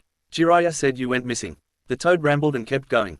I guess you could do a reverse summoning, but you don't know how to do that yet. It's not like I could teach you anyway. Oh, we wouldn't get the Uchiha back and, wait, maybe I should go and get him. Yeah, Naruto, I'm telling Jiraiya I found you. He'll know what to do. We can take you home. Just summon me later, okay? Got it, Naruto. Gamakichi spoke at a million words a minute, and it seemed to overload Naruto. He looked at me panicked, and I gave him the same look. I think we were thinking the same thing. Okay, I might need you in a minute though to help me with a battle, okay? Naruto said slowly, a little worried too. You got it, Naruto. Alright, bye. I'm going to find Jiraiya. The skittish Gamakichi said before unsummoning, which left a cloud of white smoke. Naruto, I have to ask you something, I said after an intense moment of nothingness. What, do you want to go back at all? I asked him, concerned. I'm not sure yet. I truly do enjoy this place. I feel safe, but that just means there's a whole world out there where dangers are high and we belong, and that needs us, and I'm sure you know that as well as I do. You are a powerful Uchiha, and I'm a Jinchuriki. Sasuke, if not right now, we need to go back eventually. He looked at me with all seriousness in his eyes. I've never seen him act so mature and self-aware. He held both my hands in his. And believe me, I know you don't like home one bit, I know you don't relate to or bond with anyone, and I know you're scared that once we get back things won't be the same between us, but that's not true. I'm always going to be here for you, Sasuke, because you are my best friend, even if I may not be yours. I will always chase you and bring you back to where you belong, with me. Just like I did the last time. I was on the verge of tears, and I let them come. That was not only the most romantic, but honestly the kindest thing I have ever heard, let alone meant for me. I let shaky breaths in and out, trying to calm myself. You are my best friend and I'll always be here too. I managed out. He smiled sweetly. Sasuke, don't cry. He wiped my cheek with his thumb. Why don't you fix up in the bathroom and he'll go wait for my match. And then he slipped out of my hands and made his way toward the door. I accepted this and headed to the bathroom to put some water on my face. By the time I got back through the two doors, Hisoka and Kurapika's match had already finished. Apparently, Hisoka did something very suspicious, mumbling a secret into Kurapika's ear before forfeiting the match.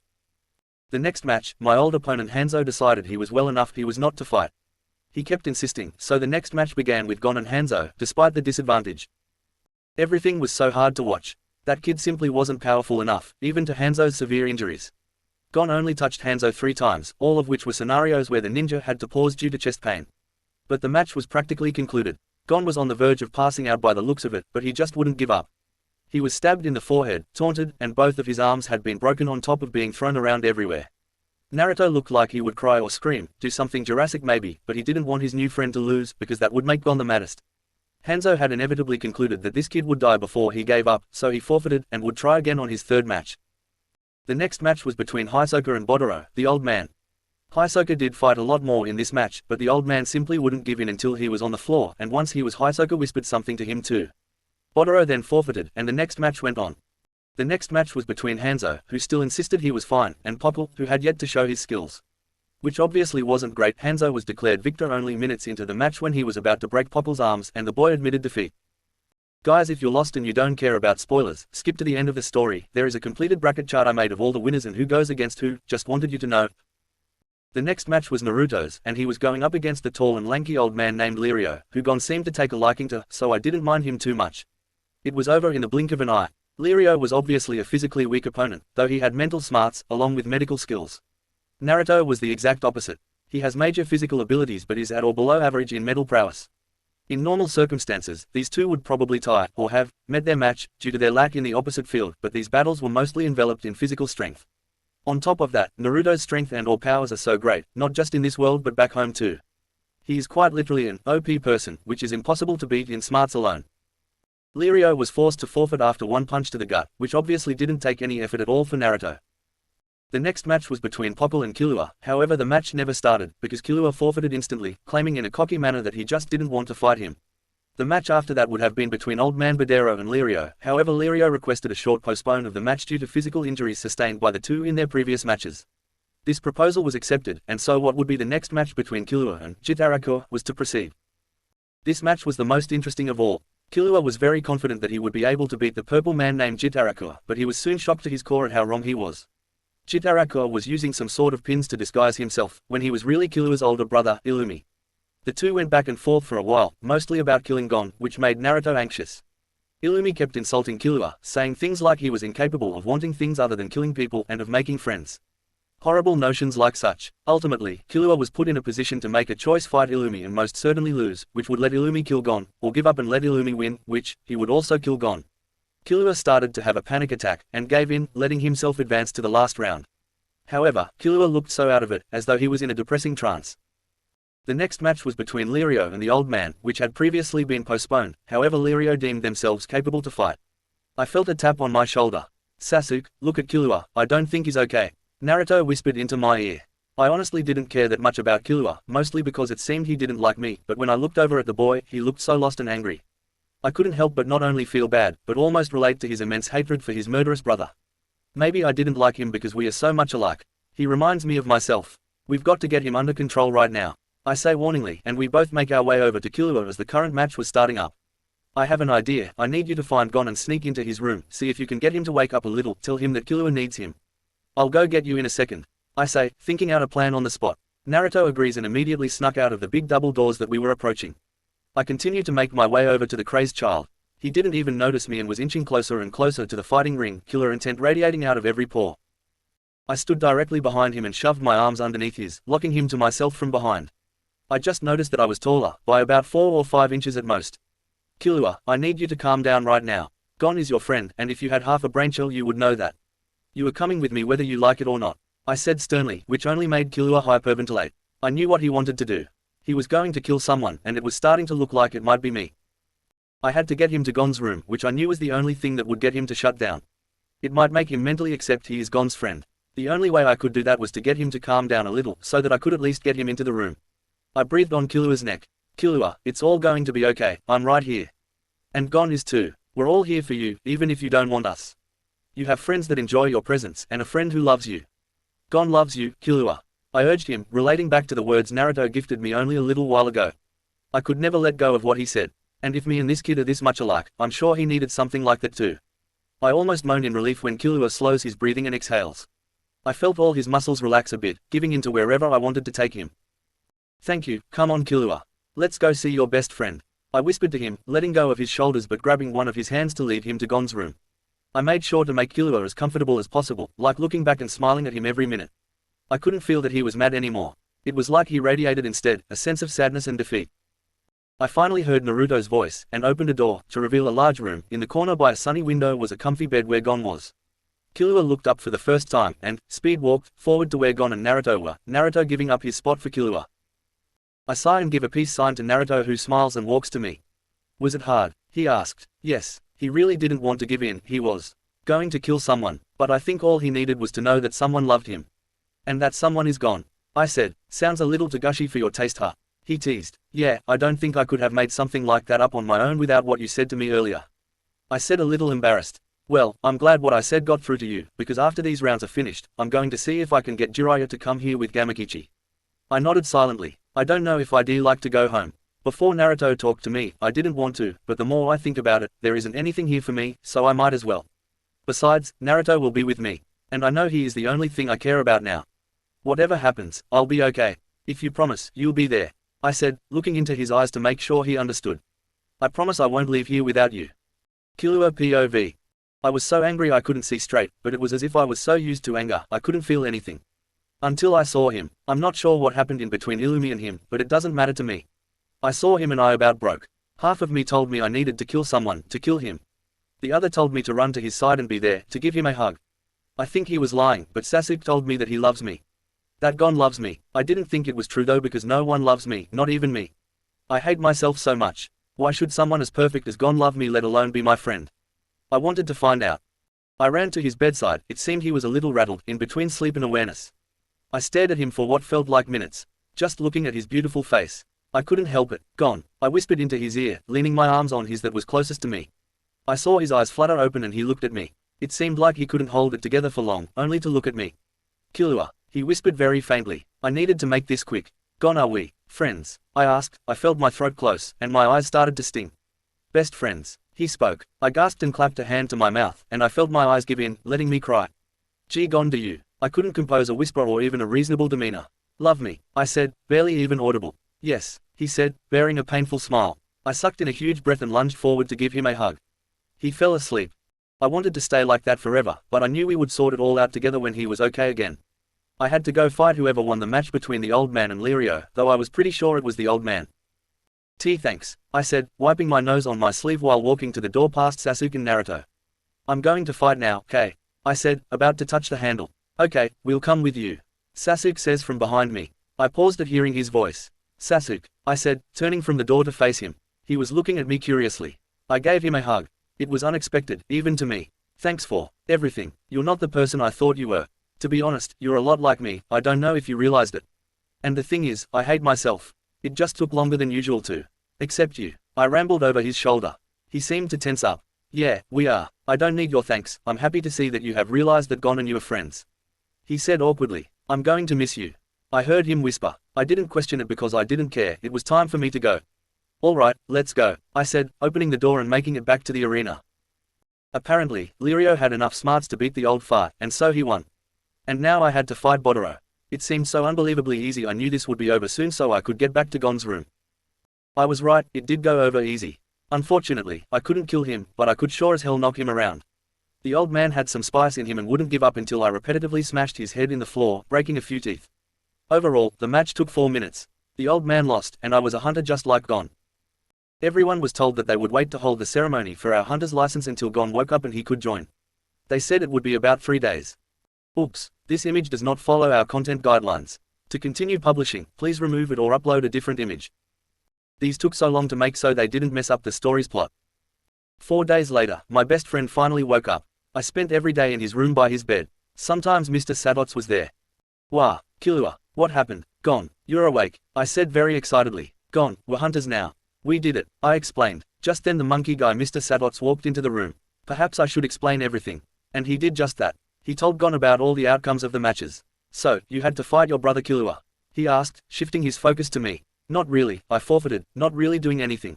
Do you want to talk about it? Mr. Sadots left him alone to talk. He told me that I am incapable of wanting things other than killing him. That I am incapable of making friends. He tried to kill you.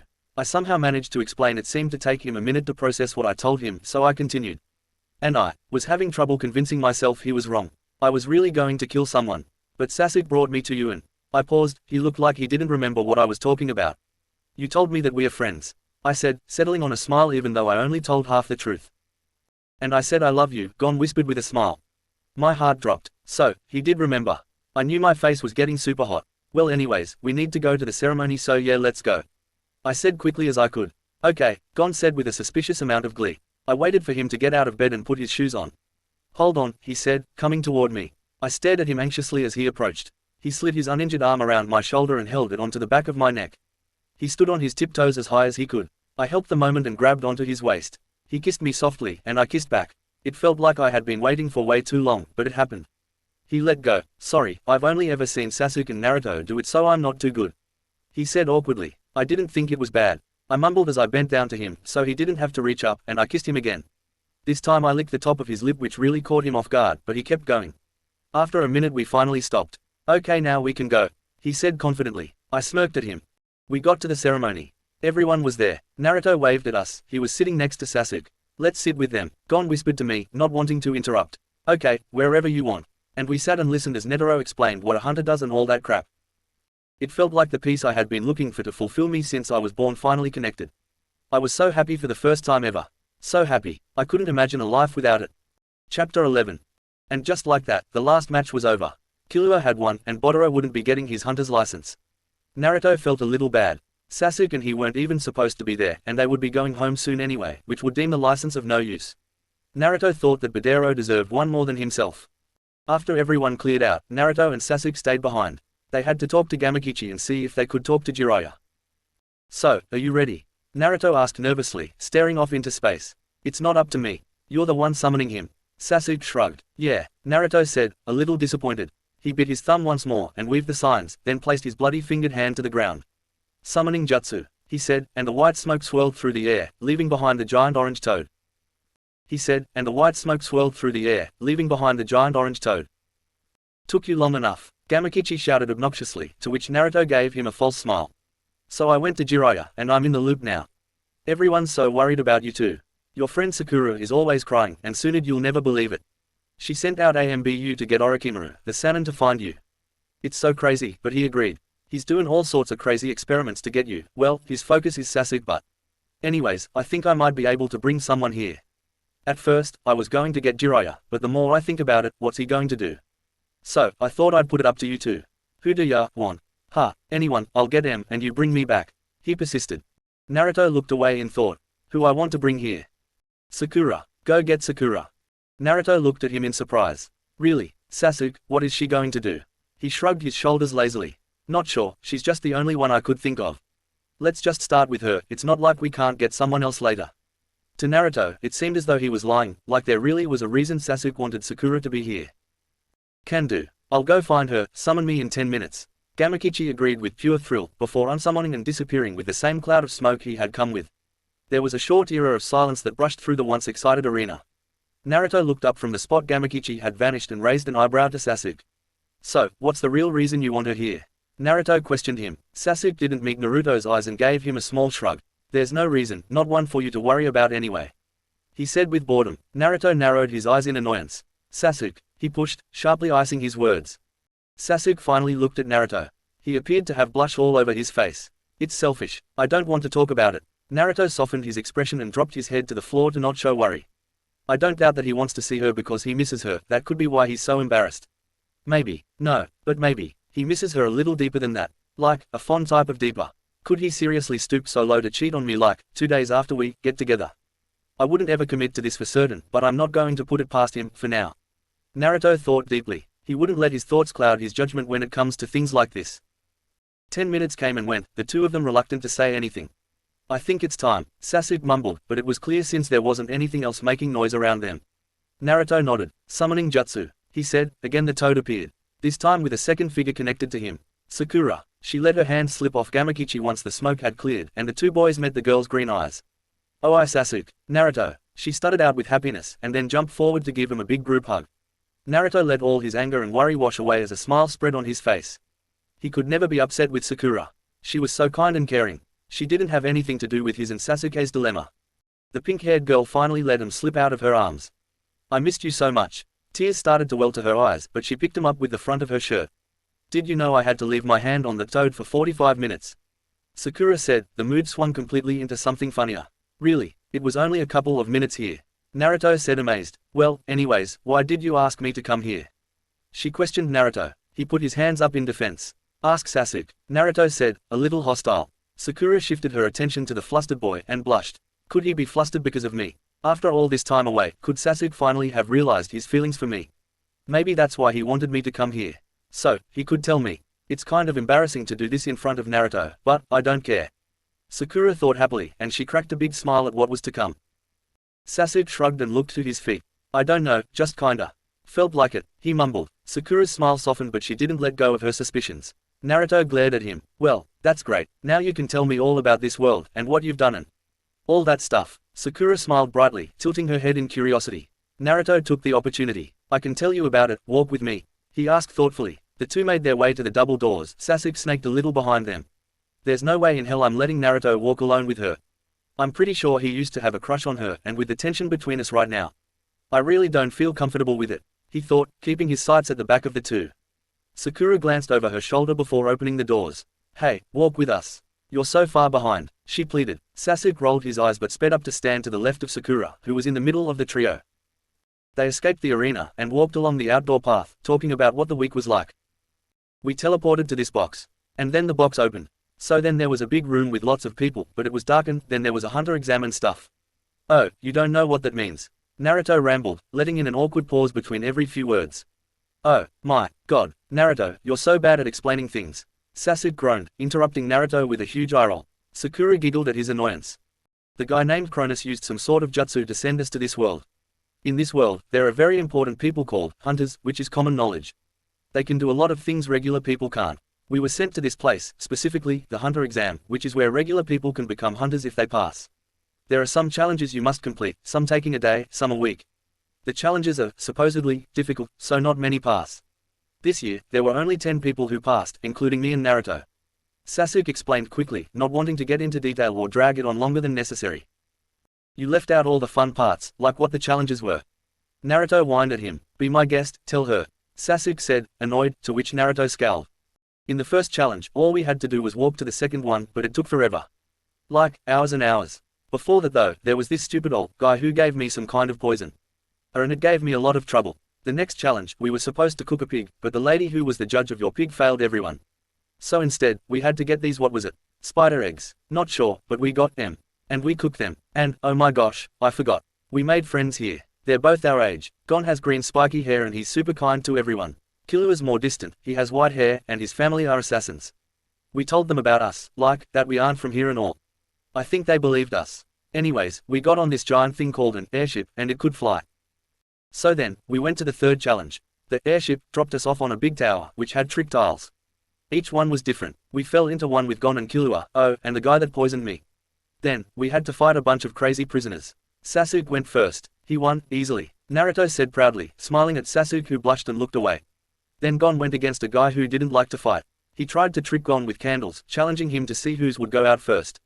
Gon agreed, but when his started to burn at crazy speed, he outsmarted the prisoner, blowing his out. Then there was Tonpa, the poison guy. He immediately forfeited before they fought. Naruto rolled his eyes. So, after him, I went up against a chick with bright pink hair. She was strong, threw me against the wall and I fell down the big ditch. Almost died, but, well I didn't. Naruto said sheepishly, evading talking about Kurama. Sasuke shot him an eyebrow and Sakura looked at him confused. Naruto ignored the two and tried to continue. Yeah, so, anyways. After that Killua went. He won easily too. The prisoner was a mass murderer, but Killua's a strong assassin so he was no match. When all of us were done fighting, we went to the bottom of the tower where we had to wait for I think a day. Then the fourth challenge we rode on a ship to an island where we had to spend a week trying to collect a certain badge from someone. Naruto paused and blushed at the thought of what went down on the island. He looked around Sakura to Sasuke, who was already staring at him with interest. He was also blushing. We both got our badges. Naruto said embarrassed, looking at his fingers fidget together and apart. And then there was the last challenge. It took place in that arena we were just in. We had to fight each other, and basically, the person who lost the most out of the 11 of us wouldn't pass. That happened just a few hours ago. Everyone is sleeping now, no one can go home until they hold the ceremony for our hunter's license, and they aren't holding it until Gon wakes up. He was knocked out after his battle. Naruto finished, a little happier he rid himself of the awkwardness. He looked up into the air, just out into the open, past the hooded walkway they were on. The stars started to peek out, the sun having finally set by the end of his conversation. Well, sound like you two have had an interesting a time. So, what was that, like, 2 weeks? Well, it's been over a month since you left. I think Gamakichi told you, but Orochimaru is trying to find a way to get you both back. It's going well, but, on a different note, it seems you two have changed. I haven't seen either of you strangle the other this whole time. Sakura said lightheartedly, and the boys laughed. Yeah well, some things just change I guess. Sasuke said, a faint smile still on his face. I think this is the cafeteria, want to get some food? Naruto offered, and the others looked at him in approval. He pushed open the door and flipped on a switch to the side. The small room that had 2 long tables with benches came to life. To the side of the tables, there was a kitchen with a cutout window and a counter. Naruto sauntered into it and went for the fridge. There wasn't much in there. There were only things like raw meat, vegetables, and other ingredients that would make food. Naruto looked over to Sasuke, worried and embarrassed. Sasuke, can you make me food? Naruto asked, stepping out of the way from the fridge, letting Sasuke look over the contents. You're hopeless, he mumbled. Sakura took a seat on one of the benches, observing the situation through the open doorway. Naruto didn't leave the kitchen. Instead, he slumped down underneath the window, sitting against the wall of the kitchen while watching Sasuke work. When water was boiling, and Sasuke was running faucet water to wash his hands, Naruto got up and made his way to him. He got very close to Sasuke, letting their thighs touch. Naruto put a hand on Sasuke's shoulder, and rested his head on top of it, putting his mouth close to Sasuke's ear. Would you rather I told her? Naruto breathed, smiling. He knew Sasuke already knew what he meant. Sasuke reached for a towel, but let the water run, and Naruto let go of his shoulder. Sasuke shook his head and peered out of the window at Sakura, who was staring at him before facing Naruto. Sasuke took both of his hands and placed them on Naruto's shoulders and pushed him to the floor. Sasuke kneeled to the floor as well to meet Naruto. He did this so he could avoid Sakura seeing him. Sasuke straddled himself over Naruto's lap, and bent down to kiss him. He slid his hands under Naruto's arms, and pushed them into the middle of Naruto's back, making him arch. Naruto moaned and bit Sasuke's lip. The two made out for a while. So, why don't you want to tell her? Naruto asked through heavy breaths. Sasuke caught his breath as well. I'm not ready. I don't want her going around and telling people in the village. He grumbled, eyeing Naruto's lips. That's understandable. I'm not sure about it either. We'll figure all that out when we're home. Right. Naruto didn't wait for an answer and went back to making out.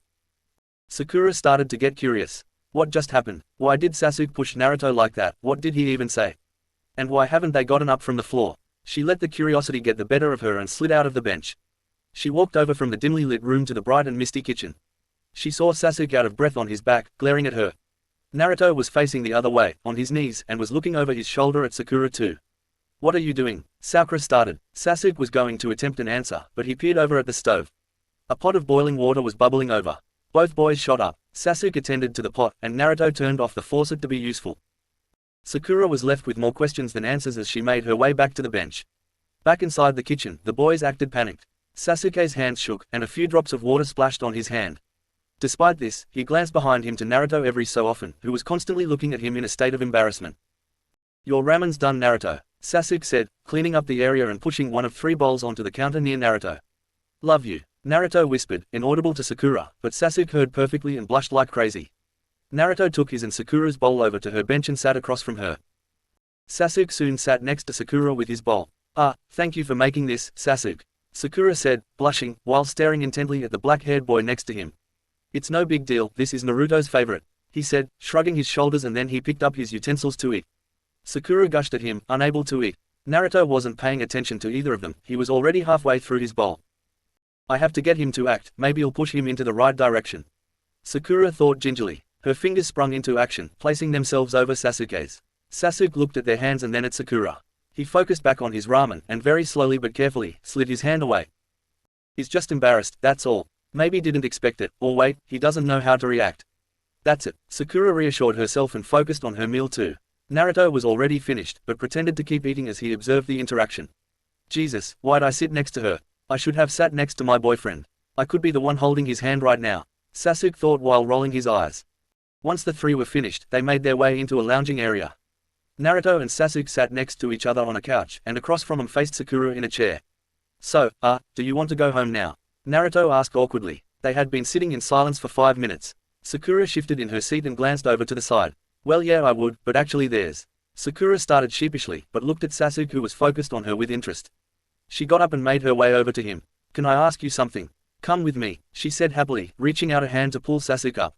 He reluctantly took it and followed her out of the room, glancing back to Naruto in confusion while shrugging his shoulders before walking out the door. Sakura led him only a few feet along the wall, so they weren't by the door. Sasuke stood against the wall, looking at her as she brushed some hair behind her ears and held her hands behind her back in a nervous, flirty kind of way. "So, Sasuke, I wanted to ask you tell you something. Sasuke, I like you, a lot, and I was wondering if you felt the same. That maybe you, through all this confusion, realized you liked me too. Is that maybe why you asked me to come here?" Sakura said everything like it was a question, or like she wasn't sure why she was talking to him. She stared intently at the floor. Sasuke's POV. "Is this woman serious? Of course, she likes me, she has made that very clear before. If she thought I was oblivious or she was hiding it good, then obviously she's a crackhead. I didn't know what to do. If I did the wrong thing, she would leave us on bad terms, or would try to kiss me. Things like that always happen right when the significant other happens to walk in. In this case, Naruto would see Sakura kissing me, and never in a million no, ever would I want that." I inched forward a little and reached out a hand, aiming for her shoulder. Comforting her would be the best route. I didn't have to tell her I was in a relationship, I could just say that I don't feel the same. She snapped up and looked at me with eased and hopeful eyes. I had to crush that hope. I rested the hand on her shoulder and looked at her seriously. Without any warning at all, though I should have expected it, Sakura violently grabbed my face and forced me into a kiss. I couldn't even react quick enough to get away, she was so desperate. I think she expected it to be one of those things that are quick and unexpected, but slowly eased into. This was not the case. I shook out of her grasp and tried with all my might not to look at her with disgust, and instead settled for a surprised expression. I don't feel the same," I said slowly and quietly, a little relieved that Naruto hadn't fulfilled the clicker copyright. "Oh, you have a girlfriend," she said while lowering her head but keeping hopeful eyes on me. It was odd that she assumed that, because I could not have feelings for her and be single, but it didn't matter. I nervously bit my lip and squinted my eyes. All I had to do was say, "No, I'm single." These simple steps evacuated my brain as I nodded my head. Why did I nod? It was so easy, so simple. "What girlfriend, Sasuke, do you have? You and your gay ass has no girlfriend whatsoever." At the very least, I could have corrected her and said that I had a boyfriend, or even told her that we were dating, but neither I nor Naruto was ready for a commitment like that. My pink-haired friend stared at me, very sad. I think she was about to cry. "Who?" is all she could say, cracking her voice. "We aren't ready to tell anyone about our relationship yet." That was somewhat truthful. We had told Killua and gone but weren't ready for anything more. Furthermore, she was still under the impression that Naruto was a girl. I grabbed her hand and led her back through the door. Naruto was lying down on the couch, and jolted awake when I closed the door behind us. "She's ready to go," I mumbled. He nodded and got up from the couch. Summoning jutsu. Gamakichi appeared. "Ready to go, Sakura." She nodded silently and placed a hand on the orange toad. "See you," she said quietly. "Bye," Gamakichi said, and both disappeared. Naruto looked at me confused. Why was she acting like that? What did she want from you out there? He asked. I was surprised because I was under the impression he was eavesdropping on our conversation, but he seemed genuinely confused. Well, I scratched the back of my head and sat next to him on the couch. Though I had a crush on her, she confessed her feelings for me, and then she tried to kiss me. I said rather quickly, not wanting to say it. "Tried or did?" Naruto asked slyly. "Did." I grimaced in disgust at the thought. He threw back his head and laughed. I was so sure he would be mad, but he wasn't. He just laughed, not evilly or with any other manner than content. I smiled and climbed over to him. At least you got to have all my first kisses. I smirked, planting a small kiss on his cheek, and he smiled at me.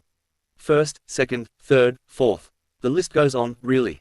I joked. So what happened after that? He asked dreamily. I could stare at him all day. His blue eyes, cute whiskers. Sasuke, I pulled her off me and told her I didn't feel the same. Then she assumed I have a girlfriend. I said, snapping out of the trance. She did. What did you tell her? I fidgeted my fingers. Well, when she said that I had a girlfriend, I nodded my head. Oh, my God, you told her you have a girlfriend.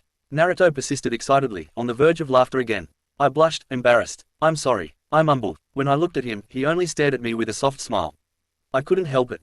You're beautiful, I said quietly, before pushing him to lay down on the edge of the couch. He didn't seem surprised at all, and just let it happen. I held both his wrists in mine. I investigated his face. There wasn't a flaw I could name. You just can't keep your hands off me, can you? Naruto asked seductively. I can't, I said, trying to mimic his manner. He bit his bottom lip. I leaned in and started to kiss his neck. When I was done, I'd given Naruto 3 hickeys.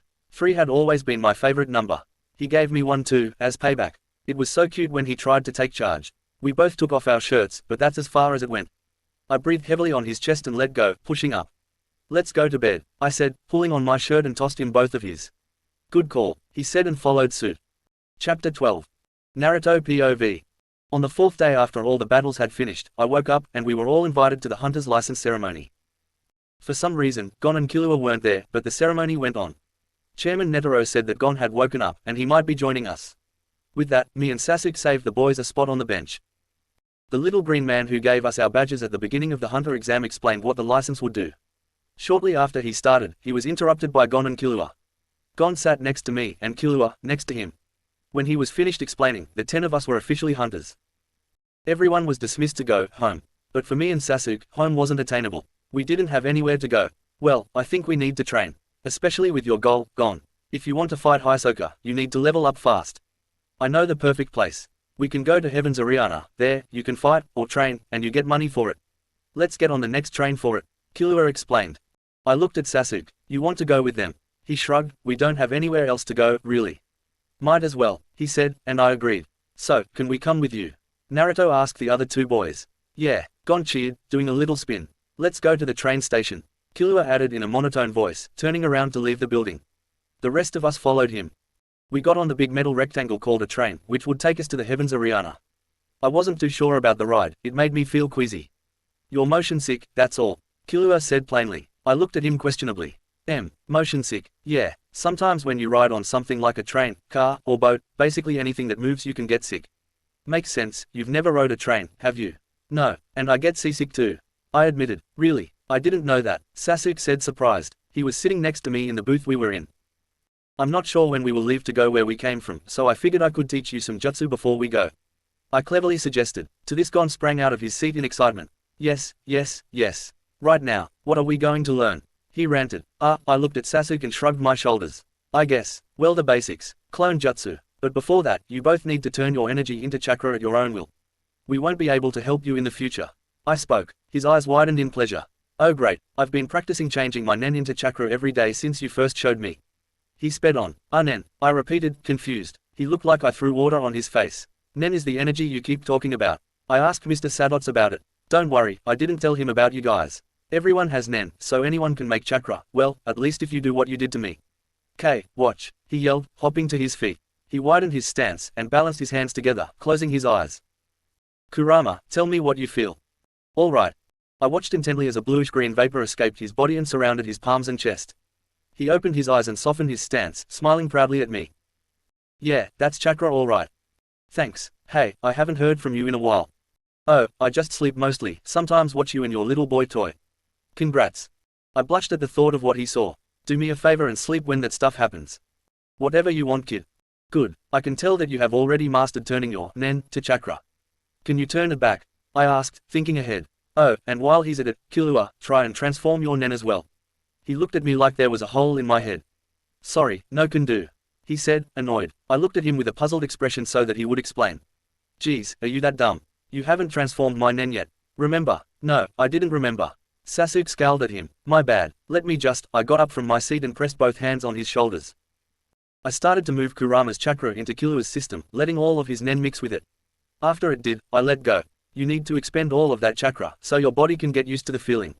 Good thing we're practicing. He looked at me with understanding, but there was something different about him. His eyes were red and spiky, his skin was all flushed and there were a few bubbles forming around it. It was my chakra, his body wasn't taking it well. I looked frantically at Gon, who was watching Killua as well. Did this happen to you? I asked him. Gon nodded, which was surprising. How had I not noticed it? Yeah, your chakra is strong, he said simply, as if it was supposed to happen. I looked at Sasuke, he seemed nervous as well. I should have made you give him chakra. I said quietly. It wouldn't have made a difference, would it? All your chakra is the same. I looked back at Gon, who was confused. No, it's not. I gave you I have. I have a fox demon inside me, his name is Kurama, and I gave you his chakra. Both boys seemed even more puzzled. Is it common to have a fox demon inside you? Killua asked. No, it's just me, and 8 other people. They don't have foxes though. It's kinda hard to explain. Okay, how about we move on? Gon, good job on Nen transformation, I can tell there's a difference. Go back to chakra so we can start making clones. I continued, and they shrugged it off to start training. When both boys were ready, I showed them the sign. Spread your chakra from your hands, to be thin, all over your body. On both of your hands, leave your pointer and middle finger out, and together. Turn your left hand horizontal, and put it behind your right hand, which should be vertical. Imagine who you need to create, in this case, yourself. Then exert your energy to take shape of that form. I said, copying my own instructions for a visual. Don't forget to say, clone jutsu. I reminded them as they tried to concentrate and mimic me. Gon did it perfectly. He made himself a clone, there wasn't anything wrong with it. It could move around and talk. It took Killua about a minute longer, and he was able to produce one that exploded when it talked. We had to keep working on his. Good job, you should be proud of yourself and your hard work. I told Gon, and he smiled at me cheekily. Wait, you said we have to. Imagine who we want to create, does that mean we can make other people? Yes, watch. I said wisely, happy to show off my skills. Clone jutsu. And another Gon and Killua appeared, which admittedly crowded the compartment. You can make 2. You made us. Oh wow, so cool. Gon shouted, and I released the clones to open more space. Well, I can make hundreds, but yes. You can make more than 1 clone. Gon's jaw dropped in amazement. I'm gonna try. Clone jutsu. And he made a close replica of Killua. It was impressive for his first try. Impressive. You should try studying who you want to make. You need to really see Killua when you're making him. I suggested. He nodded. Gon scooted up to Killua and stared at his face, which made him blush. I looked at Sasuke and wiggled my eyebrows. He gave me a loose expression and laughed a little. I ship him so hard. I whispered close to him. You don't have to tease them like that, you know it only takes practice. He hissed at me, and I smiled sneakily. The boys practiced for a while longer, and then took a nap to replenish their energy. The train jolted to a stop. Oh my god, what happened? I shouted in panic, jumping up from my spot, which woke the others. Oh, calm down, dummy. The train stopped because we're here, at the place we're supposed to be. Killua groaned and slumped out of his seat, helping Gon up too. Killua led us out of the train, and we started walking around the crowded town toward the place we would train at Heaven's Arena. It was so nerve-wracking, seeing people left and right, all the big stores. It really gave Sasuke and I a look at what the real world was like for these guys. It was so interesting not to be yelled at or pointed to when walking down the street. Things like that were commonplace back home for me. And there it was, the biggest building in the whole city. Heaven's Arena. People swarmed both in and out of the place. As soon as you walk in, there's a big sunny ring where people fight each other for money. I can't believe I can fight people for money. It's like missions, but you always get to fight, and you get lots more money. I cheered, mainly for Sasuke because he knew what I was talking about. The boys rushed forward to register at some counter where a lady explained the rules. She said when our number was called, we could fight someone, and if we won, we would get money and go to the next floor to fight someone who is stronger. The instructions were confusing, so I hardly paid them attention. The 4 of us sat on bleachers around the arena, as we watched people at the center lose pathetically. I heard a familiar number ring out around me, numbers 1988 and 2053 to ring D. I was the first out of all of us. Good luck, they said in unison. I nodded nervously. I am usually never nervous for a fight, but I don't know what to expect here. And I also don't want to reveal anything about myself. I would have to win every fight with force, which wouldn't be a problem what with my op strength. The arena was small, and the lights shone brightly in my eyes. I was pretty sure the lady instructed that we could win the match any way we would like within law, so no killing the opponent. It was perfectly reasonable to me. I would never choose to kill anyone. A bulky man who wore no shirt to show his big pecs faced me in the arena. His long black hair flowed past and around his shoulders, half of it was tied up in a bun. This guy probably thought he was the shit, and I would have to crush him. This is a first floor fight, so we will be appraising your skill levels. You're allowed 3 minutes to demonstrate what you're capable of. Now then, begin. The referee chanted, swinging his arm up. I wasted no time to start. The man lunged forward, screaming as if he was powering up or about to do something cool. I stepped out of the way so that he fell forward and out of the ring. It was so stupid, he knocked himself out. I didn't have to do anything at all, which made me seem pretty lame and stuck up, but I was happy that I didn't have to reveal any abilities. Good, go to floor 10, he said, typing something on a device and a small ticket appeared, which he handed to me. I waited for the others while sitting in a chair, wondering if they would come to the same floor. I think it would be different based on how you performed, and I hardly did anything. The 10th floor was to be expected. Sasuke came after 10 or so minutes. The other two went to floor 50, they each did one move which knocked the opponent out. I nodded. Why are you here, didn't you do something? Nah, same as you. The guy the first was fighting knocked himself out as soon as I dodged it. These guys are so pathetic. I know, right? It's kind of lucky though because we shouldn't be showing anything off here. Right. We threaded through many floors and met a little boy who was just as strong as us and only a little younger. His name was Zushi and he wore a white karate outfit. He also kept saying, Osu, which was a little odd. We only met him because we caught up to Gon and Killua after each placing a single attack on our opponent. We got about 150 something, Jenny, after the first floor, which is the money currency in this world. Killua told us you could buy a soda with it. When Sasuke and I finished the 10th floor we were each at around 300 Jenny. Killua also had to fight the new kid, Zushi, which seemed to worry everyone for some reason. Killua was pissed when Zushi got up twice, after Killua's famous chop, which is very powerful. Zushi was very determined to win, but he inevitably lost. Gon won his match easily, and Sasuke and I, again, accidentally knocked out the opponent by evading their attack. This time I had to evade it twice before he was out for good. When we got to the 100th floor, we each got hotel rooms, which was very nice, because we had been paying for Killua had been paying for our own for the past 3 days. To me, there wasn't any Jurassic change between the floors, it was still just as easy to jump out of the way or kick them in the back and they would go flying. Killua was still salty about his fight with the kid Zushi, so he and Gon went up to Zushi to interrogate his fighting method, which they later told us had to do with the practice of nen. Gon told me he wanted to train his nen with Zushi and his master wing, so that he would be fluent in both of his energies. He told us this after they had already met with Zushi and Wing, and they were on their way to their hotel rooms. Flashback to Gon's POV. Zushi and Wing took us to the place they were staying, and it was nighttime. The room was lit up and Wing stood by a whiteboard that had symbols already written on it. Paying attention, nen, or flame, is a power that fires our souls. In other words, it's the strength of your will. He wrote a symbol on the board with a marker. And the 4 exercises is a training regimen that strengthens your will. Strengthens your will. Training, me and Killua repeated in question. Correct. 10 Focus the mind on a single point, reflect on the self and determine the goal. Zetsu to put into words. Ren is to intensify your will.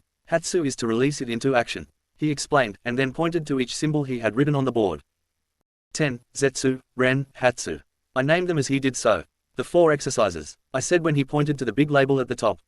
See, Zushi tempered with his refusal to lose during his battle with you Killua. Wing explained, now, allow me to demonstrate. Killua, for this demonstration, I would like to kill you now. Is that alright? He asked simply, not changing his demeanor in any way. Killua remained cool. Sure, why not, but you won't be able to. Let's do this in order. First, 10. He squatted down into a solid stance and crossed his wrists together. I focus my mind on a single point. Zetsu, express your desired intent, either mentally or verbally. I will kill you. Wing closed his eyes and a very thin layer of purple vapor surrounded his whole body. Then, he opened his eyes, which pierced like knives, sending his purple vapor all over the room, rushing through us. We both gasped for air as his powerful intent encased our very being. The room was unbearable. I wanted to move, get away, scream, or cry, but all I could do was stay where I was. But then it was like Killua had teleported. I looked over because Wing had stopped filtering his aura. Killua had retreated in caution to the corner of the room, attached to the ceiling like a spider. That was a taste of Ren. Wing said calmly, releasing his powerful stance. With enough strength and focus, the will functions as action, or hatsu. With a strong will, your opponent will back down. A more familiar term would be bluffing. Ren hardens that which is soft, and you suddenly find that you've lost your ability to correct an incorrect idea. Therefore, until your soul has fully matured, avoid using Ren. As it stands now, you 3 boys should really focus on training your souls. He explained. I noticed Killua grunting and started to breathe heavily. Let's go Gon. If you truly wish to learn about Nen, set your sights on mastering 10 first. If you master 10, you no longer feel the pressure of an opponent's will. Thank you very much. He lied. I said surprised. Yeah, what he said was true far as it went, and his power is the real deal too. But there are a few things it doesn't cover. Like how tough Zushi is. In our fight, he got up every time I knocked him down. That was annoying, which is why I got all pushy with him at the end. It wasn't his will and strength alone that kept him standing the whole time. There's gotta be something else is hiding. End flashback, Naruto's POV. All of what he explained sounded complicated. Later into the night, the 4 of us started our match on the 190th floor, the one that would finally get us to the 200th, which is the one that Killua stopped on last time. Gon had to fight an idiot who claimed to be as slippery as a snake. It was stupid. He beat him with his normal single push. I got to fight a guy who looked like a boxer on a kid's TV show. He had big muscles and talked like he was the biggest person in the room. When he lunged forward, I dodged, but he seemed to have expected that. He tried to punch me, but I caught his punch with one hand and threw him across the arena. He crashed into the wall. I was expecting the guy to stay down, but he got back up for more. I smiled in delight. Yay, the first opponent I get to fight for real. He ran back forward to me, battered and bruised. He tried to punch me again, but I slipped behind his back and swung my leg forward as high as I could.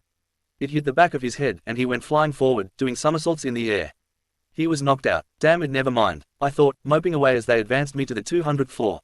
The last of us, Killua and Sasuke. In a surprise turn of events, they were pinned against each other. I was worried about Killua. Sasuke doesn't like him, they have a shaky past. Regardless, both would go all out even though they could just try again next match and catch up to us all. The two of them scowled up to the ring. When the referee swung a hand down to start the match, both had seemingly disappeared. I could tell that both were jumping around the box at top speed, only slashes in the air could be seen of the two. Killua appeared out of nowhere, showing himself in the middle of the arena and shooting back into a wall. He had a bloody slash across his face. Sasuke also appeared in the middle of the ring, standing and unharmed. Killua growled in anger and shot forward. The two of them disappeared again, jumping around the arena at the speed of light. Once more Killua appeared, this time in the air, and was slammed down into the center of the box. Sasuke zoomed down and stood at the edge of it, watching him writhe in pain at his shoulder which bare a great gash. Killua got to his feet but didn't disappear. This time, he walked around in a circle, creating duplicates of himself with his secret assassin technique. Sasuke wasted no time, and jumped all the way up to the ceiling, standing there and staring down below. The crowd burst into shock all around the arena, so no one heard him activate his Sharingan but I could tell. He watched Killua intently, looking for the real one. Only a second later he pushed as hard he could off the ceiling, and aimed for the real Killua, smashing him down, which made the floor crack with force. Killua wasn't about to pass out, he had been trained to endure pain all his life. 3 bloody wounds weren't anything at all to him. He got on his feet and was determined to mark Sasuke. Don't think you have this match, I'll get you, Uchiha.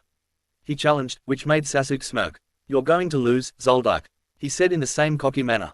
Killua widened his stance, and put both his hands together, but kept his eyes focused on Sasuke.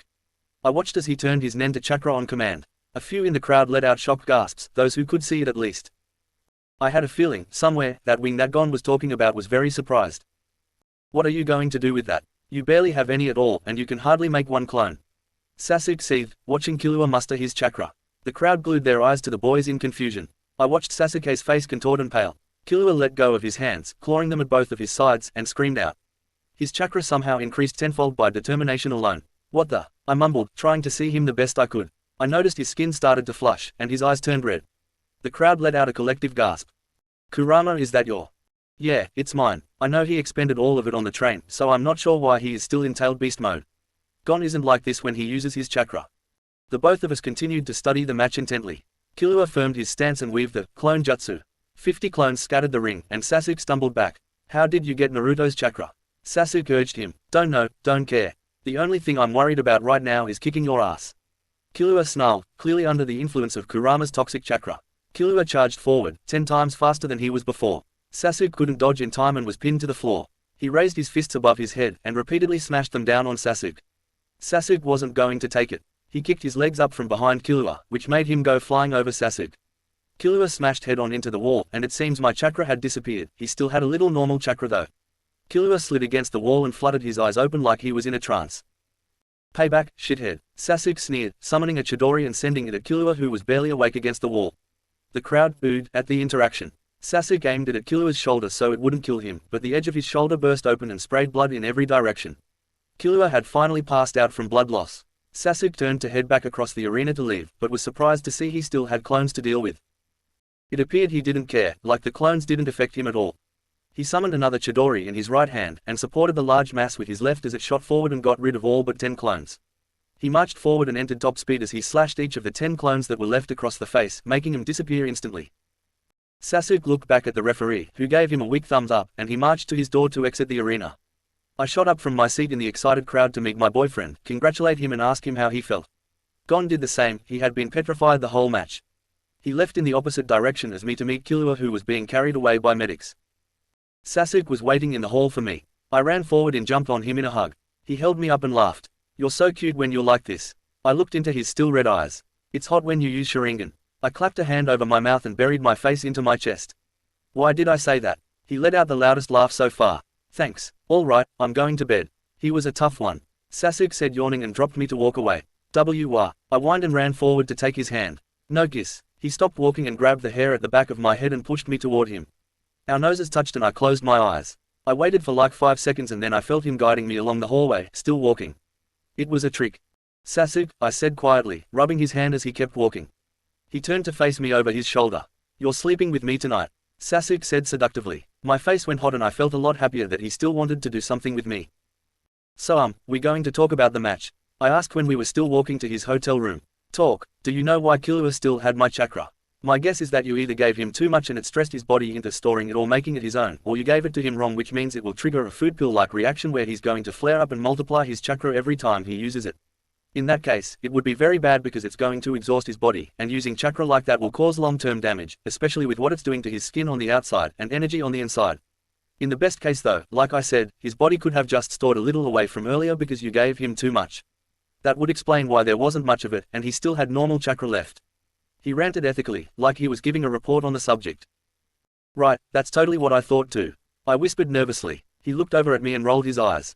No, it's not, he corrected me. We finally got to his hotel room. He let go of my hand and pulled a key out from his pocket to unlock his door. When he did, he stepped inside but didn't hold it for me.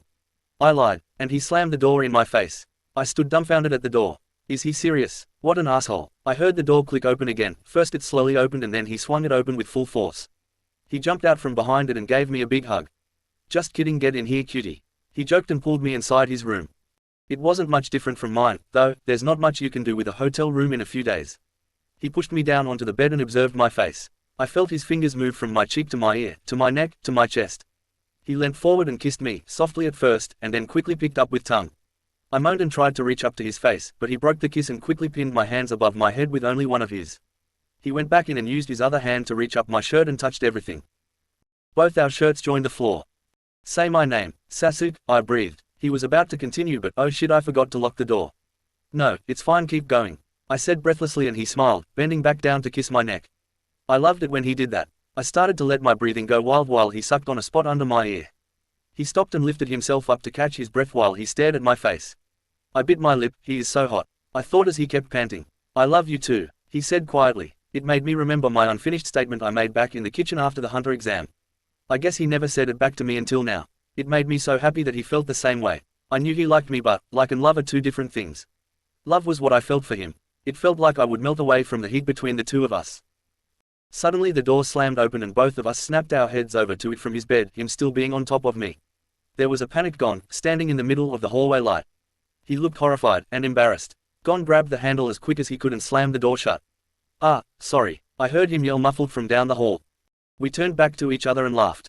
Sasuke stepped off me and made his way over to the top of the bed to lay down, wiping the laughter off his face.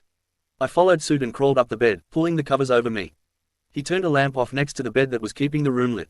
When it was out, the entire room was as black as night. I reached over him from under the blanket and pulled him close, entangling our legs together and wrapped our arms around each other.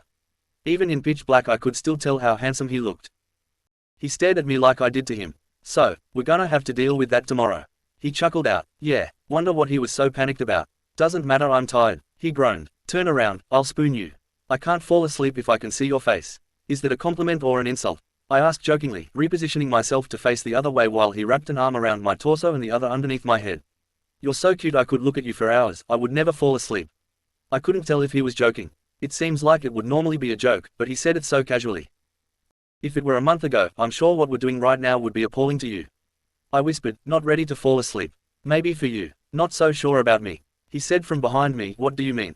I mean, I already had a crush on you, like, since forever, I guess.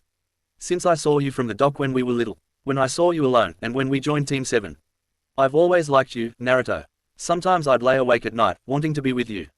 I paused for a moment to take it all in. That's a little excessive. I know I didn't feel that way. I saw you, way back then, as someone I wanted to be friends with. And then in Team 7, I saw you not only as my friend, but as a rival. Someone I saw so far ahead of me, but I was determined to beat you. The only time in Konoha I felt different was when I took you back to the village. And then I knew I really liked you back in Trick Tower during the Hunter's exam. I said quietly, expecting him to be awake. You were never that far behind me. You were so close to me, I felt threatened. And now, you're the one I need to catch up to. He mumbled. I sighed, not wanting to argue it. I'm glad you're here now though. I would have never imagined the hyper, straight boy who had a big crush on Sakura would be the first one to say, "I love you," he said sweetly, which brought a smile to my face. I'm sure no one else could have imagined it either. I can't wait till we get back and confuse the shit out of Kakashi-sensei, I joked, and I heard him laugh behind me. I closed my eyes and fell asleep after a while. In my sleep, I had an odd dream where instead of Sasuke, I was the one who had a crush on him. I blinked my eyes open and sunlight flooded through my lashes. I groaned and tried to piece together whatever I could. For some reason, I was still not used to being here, having woken up inside a stingy apartment my whole life prior to Chronos. There was someone next to me. I freaked out and turned around in the bed sheets that were wrinkled in every way. Sasuke was sleeping peacefully. I can't believe I have a boyfriend at 15 years old. How bizarre. I smiled and brushed some hair off of his face. His arms were curled tightly to his chest. I took one of them and bent down to kiss his forehead. I wanted to do one of those sweet boyfriend things where I make breakfast for him before he wakes up, but he's the cook and I'm not. I'm sure he would have been madder if I fucked up his kitchen. Today, the air changed. Somehow, in between the hours of 12 o'clock at night and 8 o'clock in the morning, everything felt different. Every breath felt cool and less tense, like everything would be okay eventually. I knew it would, anyway. What could today do for me? Chapter 13. Gone POV. Luckily, Sasuke didn't hit any vital points on Killua. They were able to wrap up his shoulder and face, which were the places that were harmed. He was also very exhausted, so I let him rest while I entered myself for the 200th floor. After I got out of the elevator and wandered down the hall to the reception desk, there was this horrible aura that was unbearable emitting from down the hall. I couldn't breathe in it, and couldn't even see in it. It was like a giant pool of deep purple that made me feel like I was about to die. "Who's there?" I managed to shout between quaky breaths. Then, a reception lady who seemed very exhausted appeared from around the corner, and the aura vanished. She gave out a weak smile, eye bags showing more so than ever. "You must be gone. The reception desk is this way," she quietly directed to her hand to the corner she just came from. "So please register for a 200th floor match today. Be advised that your eligibility for this floor expires at midnight, so please don't delay. On the 200th floor, there are currently 173 contestants. And from this floor up, all weapons are allowed in matches, so please feel free to use whatever you have. Also, as of the 200th floor, you will no longer receive prize money. Now you will be fighting only for honor. Please keep that in mind if you participate," she said sleepily. From behind her, a white and sharp playing card flew out, and pierced the ceiling above me. She gasped, and I saw Hisoka's silhouette illuminate behind the woman. The woman cried out and stumbled away to reveal Hisoka's backside. He turned his head toward me from over his shoulder and glared with a horrific smile. What are you?" is all I could say, staring at the man before me. "It isn't that strange, is it? I love to fight, and this is a temple devoted to the craft. The real question is, why are you here?" "Just kidding. This meeting is no mere coincidence. I've been waiting for you. Remember how you ordered your tickets for the airship over the internet? With only a little effort on my part, I was able to find out exactly when you would arrive. Well, in any case, I knew you would come here eventually. And so, as your senior, I have a little bit of a warning for you, and you should tell Killua too. You're still not ready to set foot on this floor. Not by a long shot. When you will be depends on your effort. For now, leave this floor, it's far too early," he said while walking to the end of the hallway and sitting on the floor. I didn't want to speak or move. This man scared the daylight out of me, and I didn't have Killua by my side. I needed him there. "I won't let you pass, but it's not like you could anyway," he said while again admitting his deep purple aura that made me feel like dying. I grunted but tried to push myself forward. "What is this? In any case, I have to register both me and Killua by midnight or else we won't be eligible," I thought, managing to take 2 steps. "Don't be reckless," a voice shouted from behind me, and Hisoka stopped his aura flow in curiosity. I looked behind me, and Mr. Wing stood there, glasses and all. "What he's saying is true. You have no defense against his nen," he said coolly. "As it is, you and Killua are inexperienced and too reckless with the practice. I can tell someone has trained you, though poorly at that. Your nen is barely recognizable. If you continue to strain your body, you may die." I gritted my teeth at the collect man before me. "You liar. You said nen was—" "Yes. I was lying," he smiled while nodding his head. "Though some of what I said about nen is technically true, I will teach you the truth about nen. For the time being, I suggest we withdraw." I glanced over to the desk lady who was standing at the edge of the room. "Excuse me, what would happen if we don't register for a fight today?" "You would have to start all over from the first floor. I understand that you are friends with Killua. Killua has been here before and refused to register. If he fails to do so again, his commitment will be called into question and he will be banned from participating," she explained. I pondered my options, which were considerably low. I know that Killua would want to advance, and not registering puts him into a position where that's no longer possible. I want to fight Hisoka, which would be considered an opportunity if we register. I understand that Wing is someone who could teach me to get past Hisoka's nen, but I'm not sure how quickly, and Killua's injuries prevent him from learning and registering himself. I look back to Wing again. "If I leave and wake Killua, would you be willing to teach us and make it back here before midnight?" I asked seriously. That all depends on you. I got back to Killua's hotel room as fast as I could. Killua, Killua, I called while his eyes shuttered open. He was very weak but was mostly healed. What is it? He croaked. I explained to him what the reception lady had told me, what Hisoka did, and what Wing said. So, if I don't do this then I can't fight anymore, right? I bit my lip and sighed, which he took for a yes. There's nothing I can't handle. I've been in pain since forever I guess. He mumbled while throwing over the covers. He was completely shirtless except for the bandages that wrapped his shoulder. I blushed and looked away. He paused. What, are you sure you want to do this? I asked. Why was I so nervous? I literally saw him like this a million times already. Absolutely. You need to fight Hisoka, right? He said sweetly while rummaging through the sheets to find his shirt. He was doing this for me. I picked up his shirt which was on the floor and handed it to him, and he took it while nodding. Let's go, he said and took my hand while heading to the door to where Wing was waiting outside. Wait, he paused and looked at me. I need a favor. Yeah, anything. I said back. I would do anything for him, especially with all he's about to do for me. Without another word Killua brushed his hand over my neck and kissed me. It was quick, he let go and moved on very fast. So that's it then, I guess this is payback from my kiss after the Hunter exam. I shrugged, not wanting to make a scene about it in front of Wing who hadn't witnessed anything. Time skipped to after they register because everything was basically the same as the show and I don't want to write all that smiley face. We finally registered, and a sense of safety and relief washed over me. I was so sure everything would go to hell. To my luck, Killua was fine after all of it, but needed lots of rest. I figured it would be fine to leave him and go talk to Naruto and Sasuke. It was late at night, but I didn't care. As I ventured down the hallway, I dawdled on some of the things Wing said to us. Would either of you like to explain to me where you learned to use such outrageous nen? I have never seen anything like it before. He asked Killua. So, he was watching the match then, and he knew about our chakra. When Killua didn't have an answer, he persisted. Your nen seems very inexperienced, so much so that you boiled your body and changed your appearance.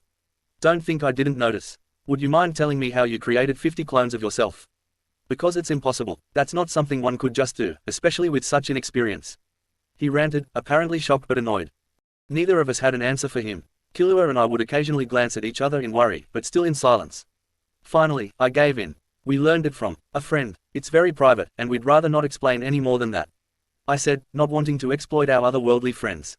In a miraculous turn of events, Wing accepted it and taught us the real nen anyway. I knew he was naturally curious, being a master and all, so I appreciated his acceptance. When I was walking down the hallway to Sasuke's hotel room, a couple feet away I could have sworn I heard someone making noises like they were in pain. Obviously, I'm always one to help people that are in need. I dashed up the hallway, using my keen senses to figure out where this person could be.